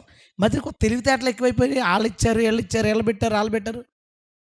ఈ తెలివితేటలండి ఇవన్నీ జనాలుగా. ఇప్పుడు జోసఫ్ ఉన్నాడు చూసి రేవతి ఇంటికి వెళ్ళింది, ఊరికే నువ్వు కాదని నీకు మీద చెప్తున్నాను. ఏదో కలర్ మనకు పాపం ఏ సిమెంట్ కలరో దానికి ఏదో కాంబినేషన్ కొత్తగా వచ్చింది, కొనుక్కుంటానని అడిగింది అనుకో, జోసఫ్ ఊరుకున్నాడు ఉన్నాయి కదా ఇంట్లో అంటాడు.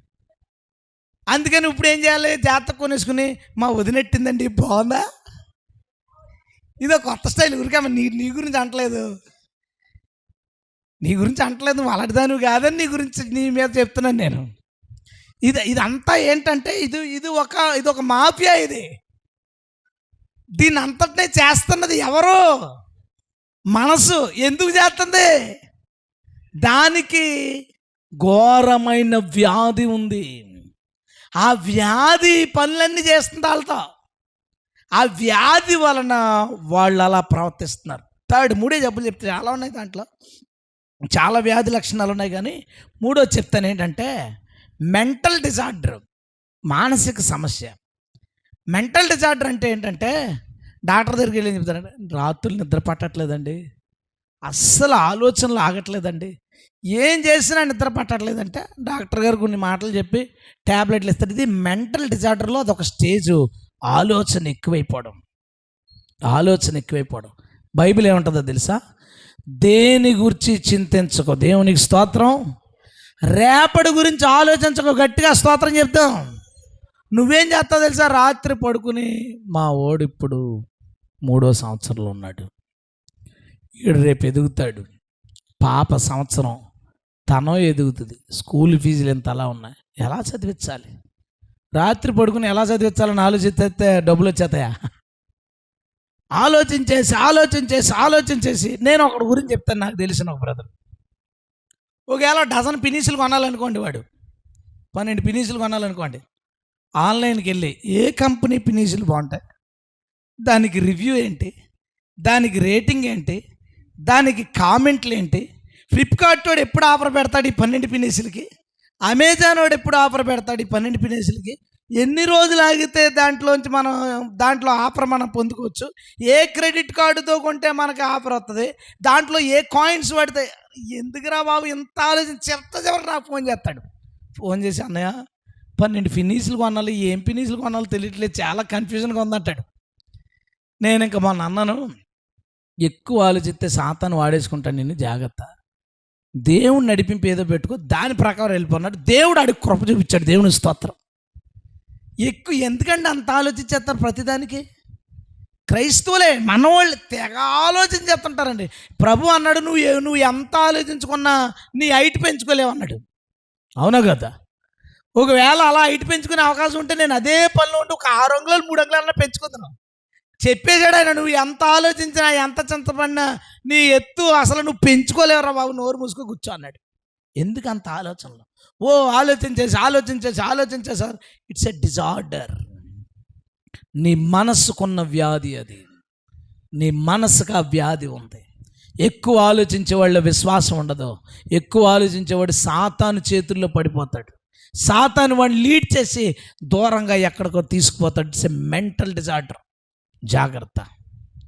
నీకేమన్నా అలాంటి సమస్య ఉందేమో, ఎక్కువ ఆలోచించేస్తావేమో, అదే పనులు అదే ఆలోచన కలిగి ఉన్నాము. చాలా సింపుల్గా ఉండు. నిర్ణయాలు తీసుకోవాలనుకున్నాడు ప్రభు చెత్తవాడికి టక్మ నిర్ణయం తీసుకో, దారి తప్పని కూడా ప్రభు. దేవుని స్తోత్రం. అనాలోచితంగా ఉండమంటలేదు, అతి అయిన ఆలోచన ఇట్స్ ఎ డిజార్డర్. ఖచ్చితంగా అన్ని వ్యాధిని, హృదయానికున్న వ్యాధి లక్షణాల్లో అదొకటి. ఒకసారి మన టీం మెంబర్ వాళ్ళ చెల్లి నాకు ఫోన్ చేసి వాళ్ళ అమ్మ గురించి, వాళ్ళ నాన్న గురించి, వాళ్ళ అన్నయ్య గురించి, ఆమె కాబోయే భర్త గురించి ఏ పడితే చెప్పేస్తుంది. నాకు అర్థం లేదు, 20 నిమిషాలు ఆపలేదు. అంత పెద్ద ఫోన్ కాలే. ఈయన అలా ఉండమ్మా నేను మళ్ళీ చేస్తానంటే, సరే అన్నయ్య నువ్వే చేయని, నేను డిస్టర్బ్ చేయనని పెట్టేసింది. ఫోన్ ఇలా పెట్టాను, మళ్ళీ కొట్టడం మొదలెట్టింది. ఫోన్ ఎత్తగానే అన్నయ్య ఇంకా ఫోన్ చేయలేదు అంది. ఒక్క నిమిషంలో తేడా కొట్టింది. ఏంటి ఇలా మాట్లాడుతుంది? చెదకు ఫోన్ చేస్తుంటే నేను బిజీగా ఉండి ఎత్తలేదు. ఈలోపు మన టీం వాళ్ళు ఒక్కొక్కడికి ఫోన్ చేసి ఒక్కొక్కడికి అరగంట 30 ఈలోపు ఒకటి నాకు ఫోన్ చేసి అన్నయ్య ఇలా చెప్తుంది ఎట్టి పాపం ఇలాంటి సమస్యలు ఎదుర్కొంటుందని. రే సమస్యలు కాదురా బాబు, నాకు అర్థమైంది, పిల్ల బుర్ర పాడైపోయింది, అందుకే ఇలా మాట్లాడేస్తుంది అని వాళ్ళ అన్నయ్యకి ఫోన్ చేశాను. ఫోన్ చేసి రే తేడా కనబడుతుంది, హాస్పిటల్కి తీసుకెళ్ళంటే, అవునా అన్నయ్య నేనేమో సితక్కోడేస్తున్నాను ఇంట్లో, ఇది ఇలా ప్రవర్తిస్తుందని అంటే, లేదురా బాబు అది మెంటల్ డిజార్డర్ అది, ఏదో ఒకటి చూపించాను. ఈ లోపు ఆ పాస్టర్ గారికి చెప్తే, ఆ పాస్టర్ గారు యానం నుంచి వచ్చారట. వచ్చి ఇది ఇది మానసిక సమస్య కాదు, ఇది దెయ్యం అన్నాడట. దెయ్యం అని తల మీద చేసి, ఎప్పుడు వచ్చావంటే, నేను మొన్న వచ్చానంటుంది. పోతావు బాగుంటా వదిలే బాబాయ్ అంటుందంట. పోయేసినామన్నట్టు కింద పడిపోయిందంట. లెగిసిపోయి నాకు ఫోన్ చేసి, అన్నయ్య దెయ్యం ఉంది నాలో, పోయిందని మళ్ళీ తడతడ మాట్లాడేస్తుంది. నేను, ఎవడరా బాబు దెయ్యం అన్నది, నేను ఆలోచించేస్తాను అప్పుడు దాకా. మనకు దెయ్యం మాట్లాడితే అర్థమైపోద్ది, అది ప్లేస్లో ఉందంటే నాకు అర్థమైపోద్ది. మధ్యాహ్నం పొద్దున్న చర్చికి ఈవిల్ స్పిరిట్ నాకు ఆమె వచ్చింది, కూర్చుంది నేను చెప్తున్నాను, నాకు అర్థమవుతుంది, చూస్తుంది. ఒకసారి మా ఆవిడలో మనిషి పని చేస్తే, ఒకసారి దెయ్యం పని చేస్తుంది. కరెక్ట్గా దెయ్యాల గురించి ఒక టాపిక్ ఉంది, దీని తర్వాత చెప్తాను. ఆ టాపిక్ ఇంకా నేను స్టార్ట్ చేయలేదు, ఈ పాయింట్ నేను కంప్లీట్ చేస్తున్నాను. తక్కువ లెగిసిపోయి బ్యాగ్ తీసుకుని ఆ లైన్ వచ్చి అంటుంది, ఉండు కూర్చో అంటే లెగిసిపోయి వెళ్ళిపోయి అలా నడిచిపోతుంది. ఈ పాయింట్ వినపడకుండా, అంటే దెయ్యాలు పనిచేస్తాయనే పాయింట్ వినకుండా, నేను ఇప్పుడు ఇది అయిపోయిన తర్వాత దాంతోనే నాకు పని. ఇప్పుడు డైరెక్ట్గా నేను అక్కడికి వెళ్తాను. అది మధ్యలో పోయింది, తీసిపోయింది కదా, నేను వెళ్తాను ఇప్పుడు దాని వెనకాల. దాని సంగతి నేను అనుకోను, ఈరోజు దాని సంగతి తేల్చాలి రా బాయ్. ఆ ఈవిల్ స్పిరిట్ మనిషిని ఎంత కంట్రోల్ చేస్తుంది, మనిషిని ఎంత డైవర్ట్ చేస్తుంది, అది నాకు అర్థమైపోతుంది. ఏటా నేను ప్రేయర్ పెంచాలా ఏంటనుకుంటే మారలేదు. అలాగే మరలా ఇంకొక ఆయన వచ్చి ఇది దెయ్యం అన్నాడట. వాళ్ళు అలాగే ప్రార్థన చేసి కొట్టేసి జుట్టు పట్టుకుని పీకేసి, నీ పేరేంటి, ఎందుకు రా బాబా మన దెయ్యాల పేర్లు ఎందుకు మనకి, ఇంకా ఆధార్ కార్డు నెంబర్లు కూడా అడిగేస్తారు వీళ్ళు.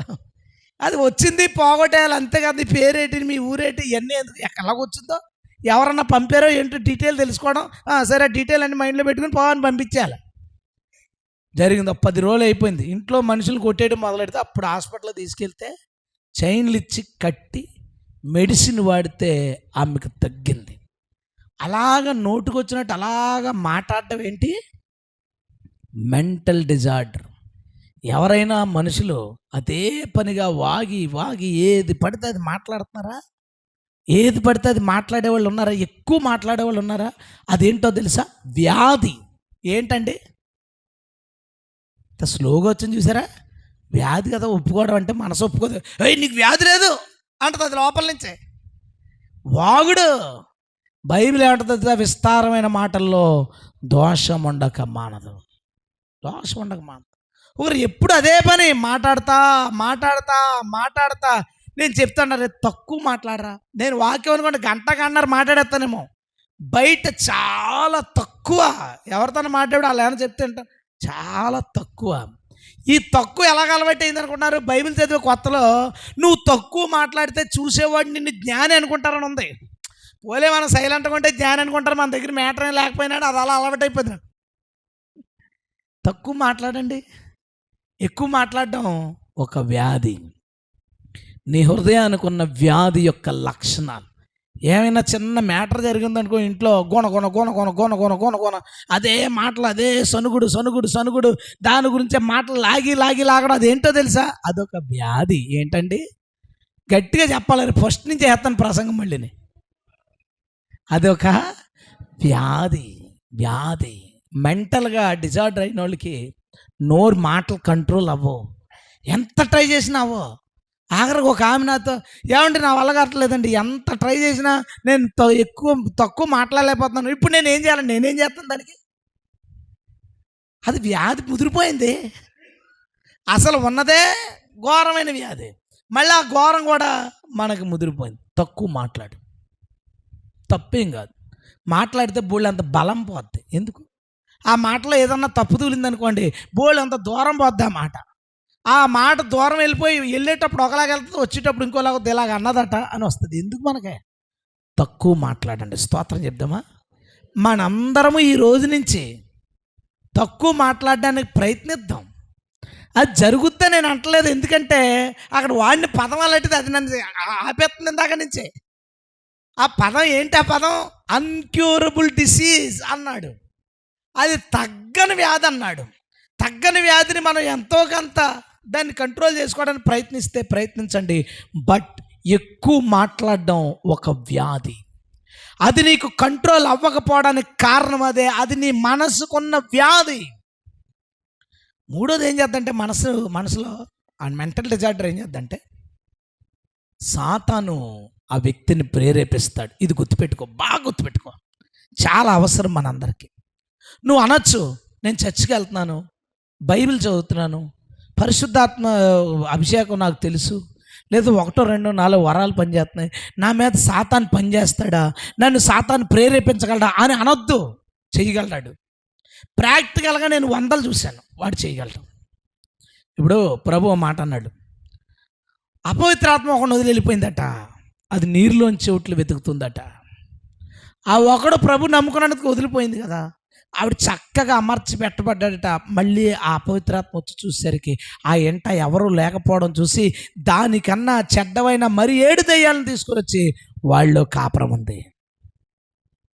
నమ్ముకున్నవాడే, దయ్యం నుంచి విడుదలైన వాడే, కానీ మళ్ళా దురాత్మ వారిలో ఏదో విధంగా పనిచేసింది. ఎక్కువ మందిలో అంటలేదు, కానీ చాలా మంది, కొంతమందిలో నేను చూశాను.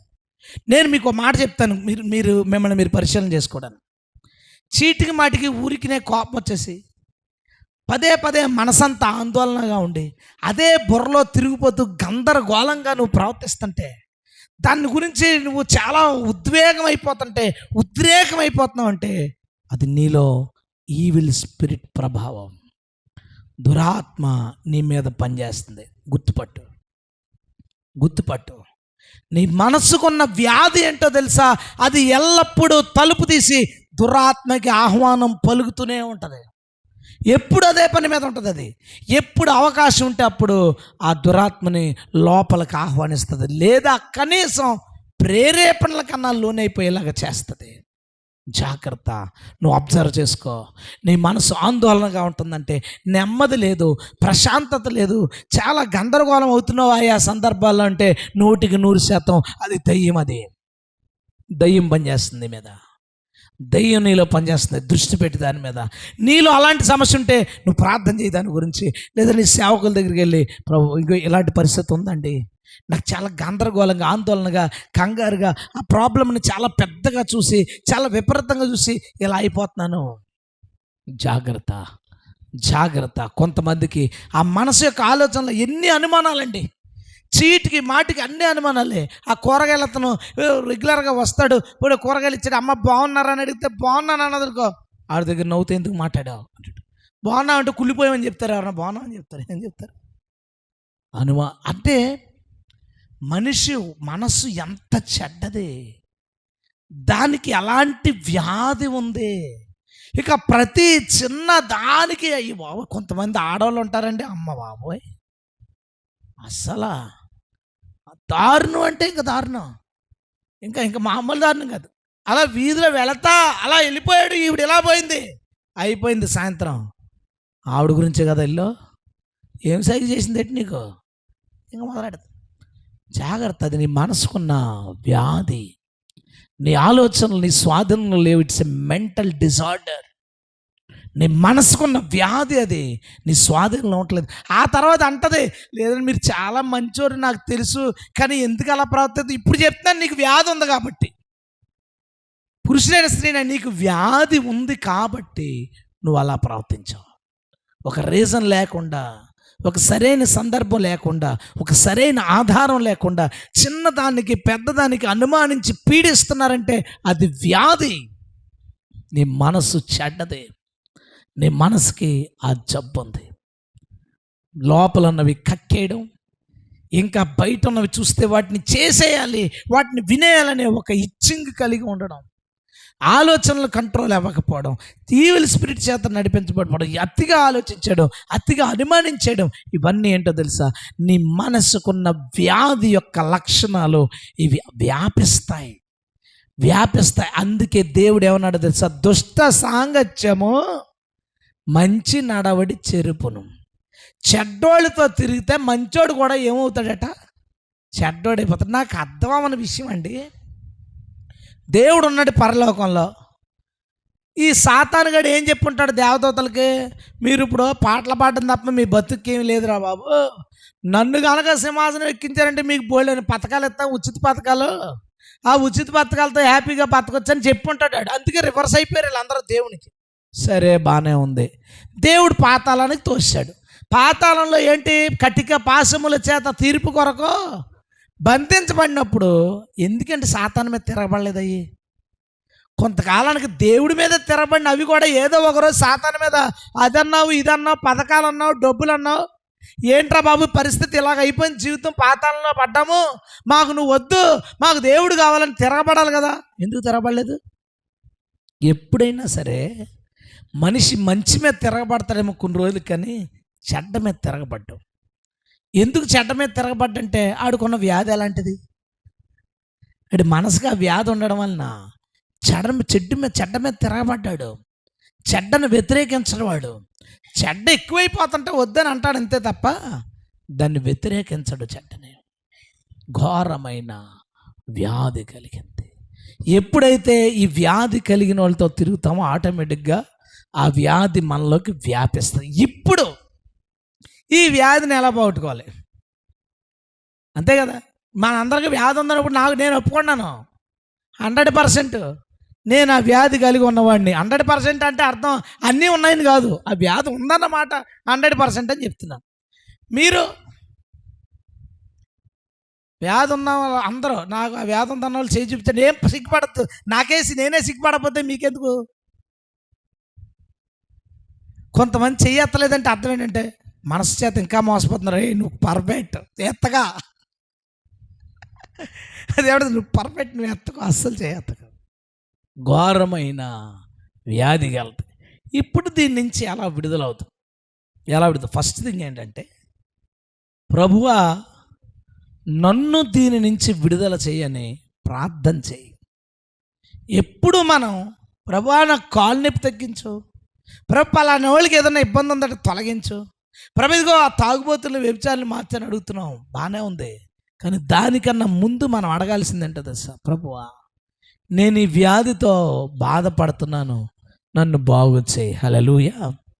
నన్ను స్వస్థపరచు.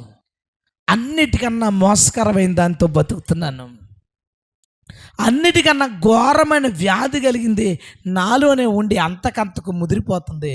ప్రభువా నాకు స్వస్థత దయచేయి, నాకు విడుదల దయచేయని దేవుణ్ణి అడుగు. దేవునికి స్తోత్రం. అది మొదట నువ్వు చేయాల్సిన పని. నీ ప్రార్థన దేవుడు వింటాడు. దానికి ఒక పరిష్కారం ఉంది. ఆ పరిష్కారాన్ని దేవుడు నీలో జరిగిస్తాడు. హల్లెలూయా. రెండోది ఏంటంటే, నీ ఆహారపు అలవాట్లలో కొంత మార్పు చేసుకో. నేను అన్నది కదా ఇందాక, మనం తినే ఆహారం అంతా మనల్ని మార్చకపోవచ్చు, కానీ దాని యొక్క ప్రభావం ఖచ్చితంగా మన మీద ఉంటుంది. తెలంగాణ కానీ రాయలసీమ కానీ వెళ్ళిపోతే కారాలు తినేస్తారు వాళ్ళు. ఎప్పుడైనా మన దగ్గరికి ఒక తెలంగాణ అబ్బాయి వచ్చాడు, సంవత్సరం నుంచి ఇంచుమించుగా మన దగ్గర ఉన్నాడు.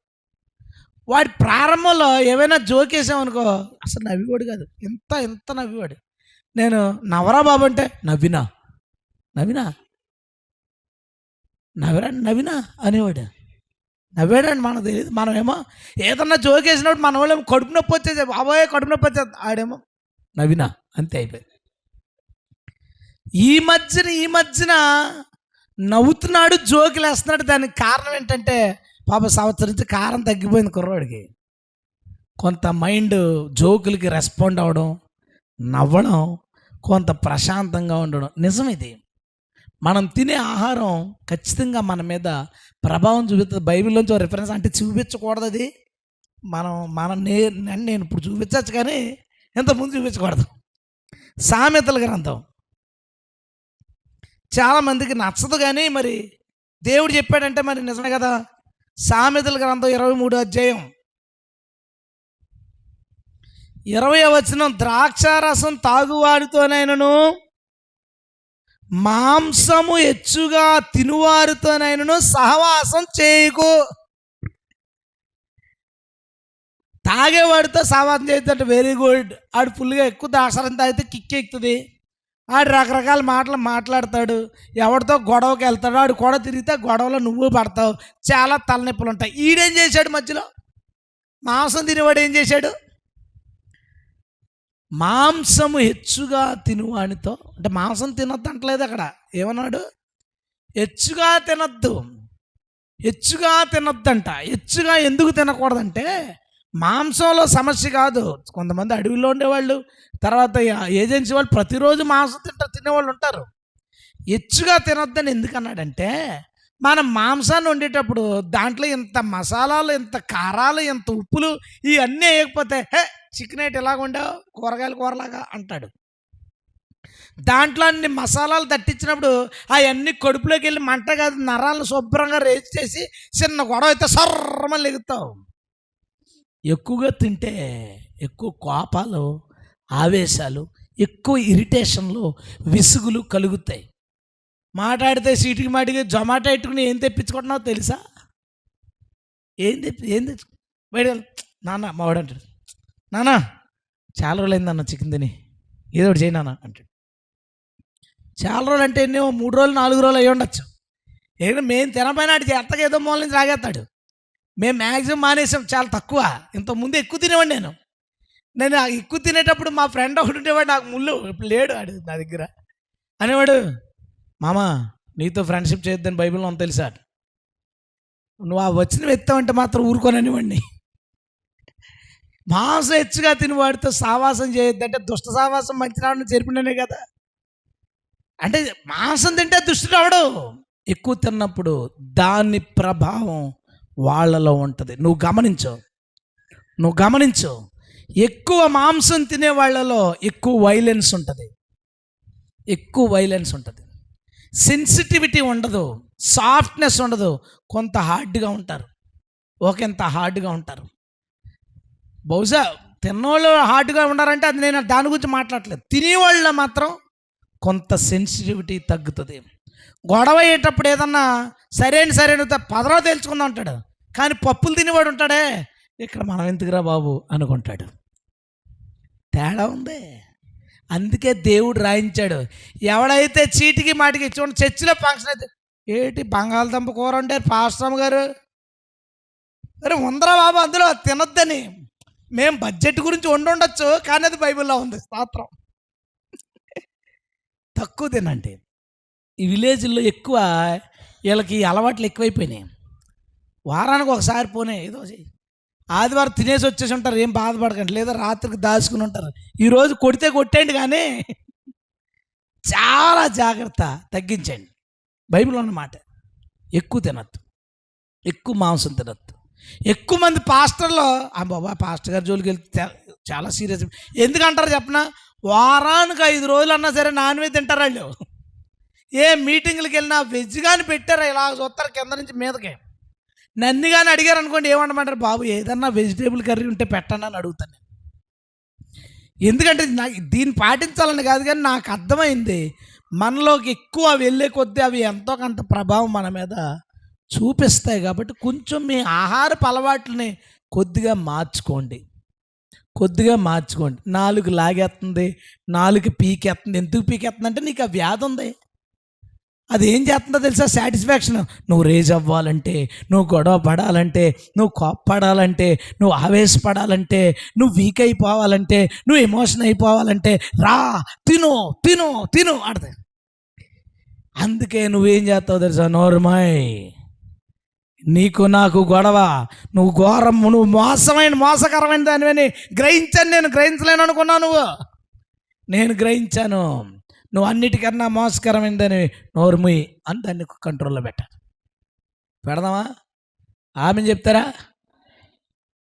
చిట్టి బాధపడకు, అస్సలు బాధపడకండి. ఎవరు బాధపడాల్సిన విషయం ఏం కాదు, అది మంచి విషయమే. మాంసం హెచ్చుగా తినొద్దు, తక్కువ తినండి, చాలా తక్కువ తినండి. ఒకవేళ అలా పీకేసీలో ఉంటే శుభ్రంగా ఉప్పుని లైట్గా కొత్త కారం వేసుకుని ఉడకబెట్టుకుని తినే నీ ఓపుకుంటే దాన్ని వండుకునే విధానం అన్న మార్చు, లేదా దాన్ని అన్న తగ్గించేయి. దేవుడు మనతో మాట్లాడుతున్నాడు. నీ హృదయానికున్న వ్యాధి తగ్గాలంటే నీ ఆహారపు అలవాట్లు ఓన్లీ దీని గురించే కాదు, ఏదైనా బయట ఉండే మసాలాలకు సంబంధించిన అవి ఏమైనా సరే దానిని ఒకంత నువ్వు కంట్రోల్ చేయడం నీకు మంచిది. థర్డ్ థింగ్, మూడోది ఏంటంటే, ఎవరైతే ఈ వ్యాధి కలిగిన వాళ్ళు, అంటే వాంతులు చేసుకునేవాళ్ళు, దురదగా ఇచ్చింగ్ కలిగిన వాళ్ళు, మెంటల్ డిజార్డర్ కలిగిన వాళ్ళు, వీళ్ళు ఎవరైతే ఎక్కువ ఉన్నారో వాళ్ళతో సహవాసాన్ని తగ్గించు. వాళ్ళతో సహవాసాన్ని తగ్గించు. కబుక్కొని ఫోన్ చేయరనుకో, అంటే కొంచెం మరి కక్కుకొని అలవాటు ఉన్నవాళ్ళు, మెంటల్ డిజార్డర్ ఉన్నవాళ్ళు, తెగ మాట్లాడే అలవాటు కాబట్టి గబుక్కొని ఫోన్ చేస్తే ఓ 2 మాటలు మాట్లాడి బిజీగా ఉన్నానని పెట్టే. వాళ్ళతో సహవాసాన్ని తగ్గించి, ఎందుకంటే అది అంటువ్యాధి. ఏంటది? అంటువ్యాధి. ఫస్ట్ థింగ్ ప్రేయర్ చేయి. రెండోది నువ్వు తీసుకోవాల్సిన జాగ్రత్తలు ఏంటంటే ఫుడ్ విషయంలో జాగ్రత్త పడు. థర్డ్ థింగ్ సావాస్యంలో జాగ్రత్తగా ఉండు. 4వది ఏంటో తెలుసా? వాక్యాన్ని చదువు, బాగా చదువు. ఆ వాక్యం ఎలాంటిదంటే హెబ్రీ పత్రిక 4వ అధ్యాయం, హెబ్రీ పత్రిక 4వ అధ్యాయం 12వ వచనం. ఎందుకనగా దేవుని వాక్యం సజీవమై బలము గలదై, 2 మాటలు, అది దానికి ప్రాణం ఉందట, దానికి బలం ఉందట. అవే 2 అంచులు దానికి ఉన్నవి. 2 అంచులు గల ఎటువంటి ఖడ్గము కంటేను వాడిగా ఉండి ప్రాణాన్ని, ఆత్మని, కీళ్లను, మూలుగును విభజించు మట్టుకు దూరుచు హృదయము యొక్క తలంపులను, ఆలోచనల్ని శోధించుచున్నది. దేవునికి స్తోత్రం. ఏం వచనమండి బాబు! ఈ వచనం నాకు ఎంత ఇష్టం అంటే అంత ఇష్టం. అది ఏంటి? ప్రాణాన్ని, ఆత్మని, దేహాల్ని, తర్వాత శరీరము, ఎముకలు, హృదయము, తలంపులు, ఆలోచనలు, నీకు సంబంధించిన ప్రతిదీ సంపూర్ణంగా స్కాన్ చేసి నీ బ్రతికేంటో నీకు చెప్పేది దేవుని వాక్యం. హల్లెలూయా. నువ్వు బైబిల్ చదువు. మన వాళ్ళు బైబిల్ ఎలా చదువుతున్నారంటే, శుక్రవారం వాక్యం చెప్పమంటే ఏం చెప్తే బాగుంటుంది అందుకు బైబిల్ చదువుతారు. ఆదివారం వాక్యం చెప్పాలంటే, ఈరోజు వాక్యం చెప్పాలంటే, దీంట్లో ఏమన్నా కొత్త విషయాలు తెలుసుకుందామా అందుకు చదువుతున్నావు. దాని గురించి చదివితే చదువు, కానీ ఫస్ట్ నువ్వు దేని గురించి చదవాలో తెలుసా? నీ దుమ్ములు, మూలుగులు, కీళ్ళు, నీ శరీరము, నీ ఆలోచన, హృదయము, తలంపుల ఆలోచనల్ని స్కాన్ చేయడానికి స్లోగా చదువు. స్కానింగ్ మిషన్లోకి వెళ్ళినప్పుడు టక్మని వచ్చేద్దావా, లోపల పెడుతుంది 1 గంట సేపు, మొత్తం నిన్ను ఇంచు స్కాన్ చేస్తుంది. వాక్యం నెమ్మదిగా ప్రశాంతంగా చదువు. అది నిన్ను పరిశీలన చేసి, పరీక్ష చేసి, నీ అంతరంగాల్లో ఉన్న జబ్బులు, వ్యాధులు, రోగాలు, తెగుళ్ళు, బలహీనతలు ఏమైనా ఉంటే వాటన్నిటిని బయటకు తెచ్చి నీకు చూపించి, అయ్యో నేనింతటి దౌర్భాగ్యుడునా. రోమపత్రిక 7వ అధ్యాయం చదవండి. ఎప్పుడైనా చదివినప్పుడు అపోస్తలుడైన పౌలు ఒక మానవుని యొక్క దౌర్భాగ్యమైన స్థితిని చెప్తాడు. ఏమి చేయకూడదనుకున్నాడో అదే చేస్తాడట, ఏది వద్దనుకున్నాడో అదే చేస్తాడట, మంచిగా ఉండాలనుకున్నా అది వారికి సాధ్యపడలేదట. అందుకనంటాడు, అయ్యో నేను ఎంతటి దౌర్భాగ్యుడను. ఆ మాట ఎప్పుడు వస్తుందో తెలుసా? నీలోంచి వాక్యం నీలోనికి వెళ్ళినప్పుడు అది నిన్ను స్కాన్ చేసి, పరిశీలన చేసి, పరీక్ష చేసి నువ్వు ఎలాంటి వాడివో నీకు చెప్తుంది. నువ్వు చెడ్డవాడవని నీకు అర్థమైన తర్వాత, ఎంత ప్రయత్నించినా నీలో మార్పు రావట్లేదని నీకు అర్థమైన తర్వాత నీవు అడుగు దేవుణ్ణి, ప్రభువా నీ ఆత్మ దయచేయి. హల్లెలూయా. ఎందుకు ఆత్మ కావాలి? ఇది 5వ విషయం, ఆఖరిది. తీతుకు రాసిన పత్రిక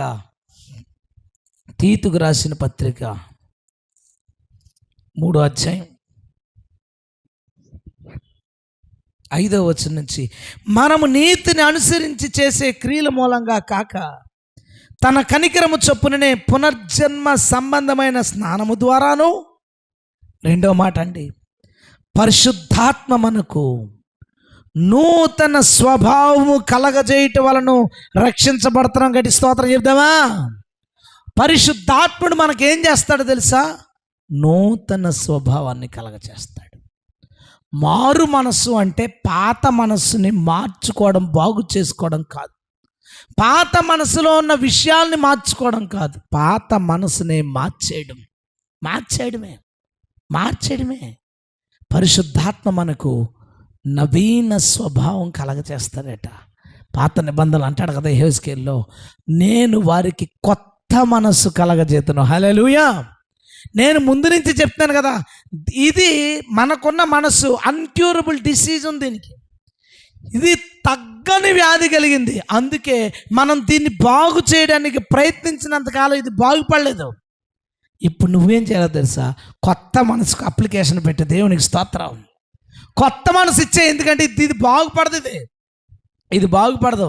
మన కారు తీసుకెళ్ళాను, ఎందుకో షేక్ అవుతుందని తీసుకెళ్తే టైర్లు చూశాడు, హార్డ్ అయిపోయినండి, చాలా తిరిగేశారు, 4 టైర్లు మార్చేసుకోవాలన్నాడు. నేను అన్నాను, బటన్ కనపడుతుందండి అంటే, లేదంటే హార్డ్ అయిపోయినాయి అన్నాడు.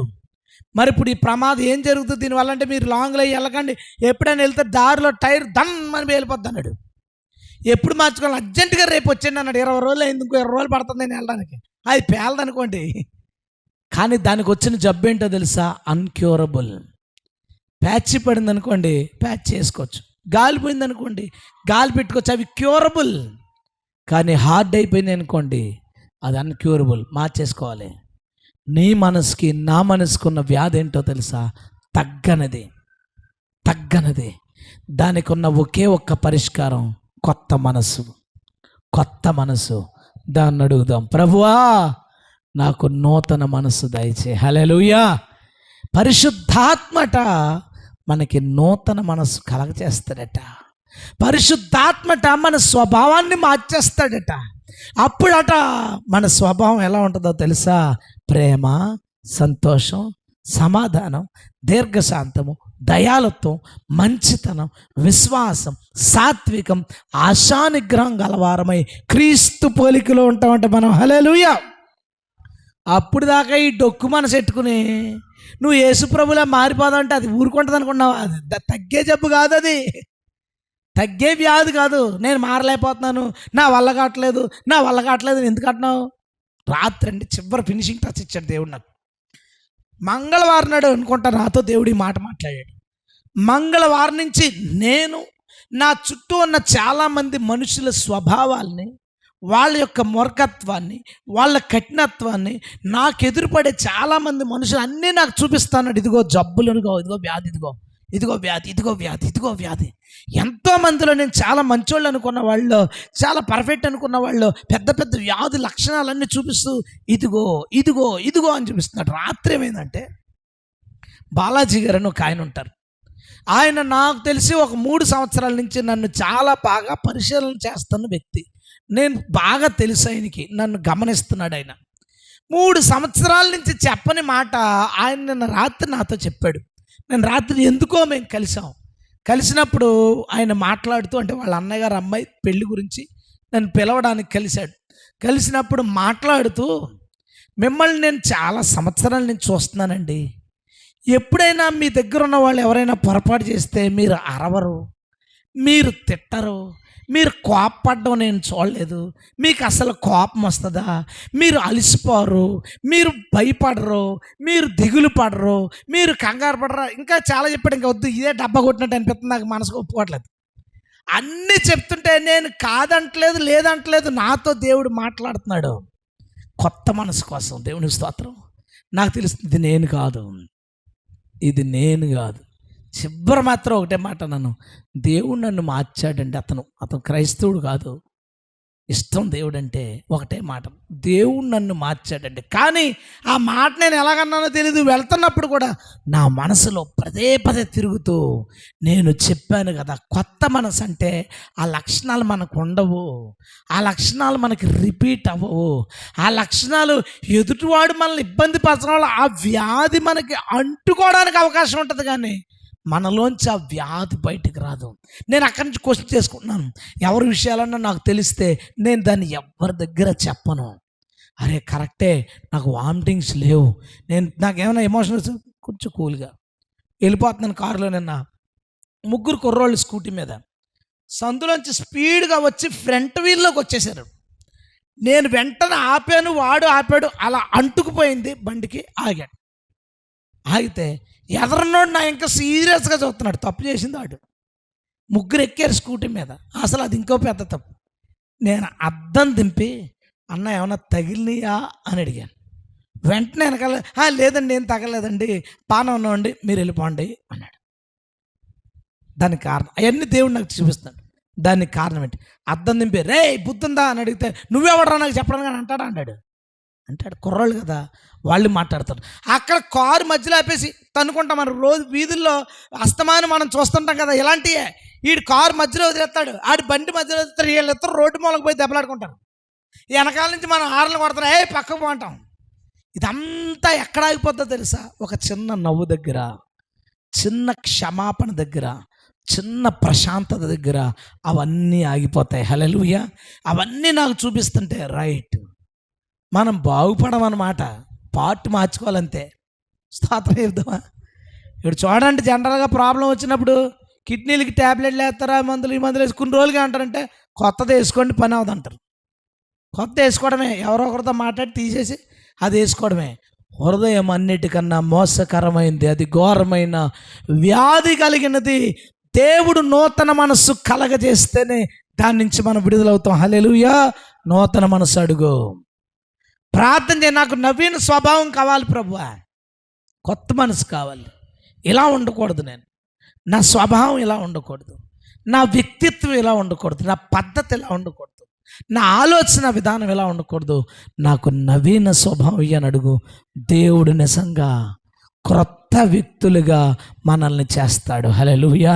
తల్లిదండ్రులకు అవిధేయుడుగా, ప్రతి ఒక్కరు నిన్ను తిట్టే వ్యక్తిగా, చీటికి మాటికి ఆవేశం కోప్పడే వ్యక్తిగా, డబ్బులు దుబారా చేసి జల్సాలు చేసే వ్యక్తిగా నువ్వు బ్రతకుండా చింతకాలం లోబడకుండా తలబిరుసు కలిగిన మొండితనం కలిగిన వ్యక్తిగా నువ్వు ఇంతకాలం ఉండొచ్చు. నువ్వు అడుగు దేవుణ్ణి, నీ స్వభావాన్ని దేవుడు మార్చేస్తాడు. హల్లెలూయా. కొత్త మనసు ఇస్తాడండి. ఉంది బైబిల్లో. కొత్త స్వభావం, కొత్త మనసు దేవుడు మనకిస్తాడని రాయబడింది. అది దేవుడు మనకు చేసిన వాగ్దానం. ఆ వాగ్దానం అవును అన్నట్టు ఉంది. ఎంతకాలం మనం ఎందుకు అడగలేదంటే దాన్ని గ్రహించగలవాడు ఎవడు? ఆఖరికి తర్జుమా మనల్ని మోసం చేసిందండి. తర్జుమాలో కనుక హృదయం తగ్గని వ్యాధి కలిగింది అని ఉంటే, ఓ ఈ జబ్బు తగ్గదా అయితే ఏంటని అనుకుందాం. ఘోరమైన వ్యాధి అని ఉండేసరి ఘోరమైన వ్యాధి అని అనుకున్నాం, ఆళ్ళో ఇళ్ళో ఉందని అనుకున్నాం. కానీ అది మనకేముంది? ఆ తగ్గని వ్యాధి కలిగిన దాన్ని బాగు చేసే ప్రయత్నాలు మానేసుకుని కొత్త మనసు అప్లై చేసుకుందాం.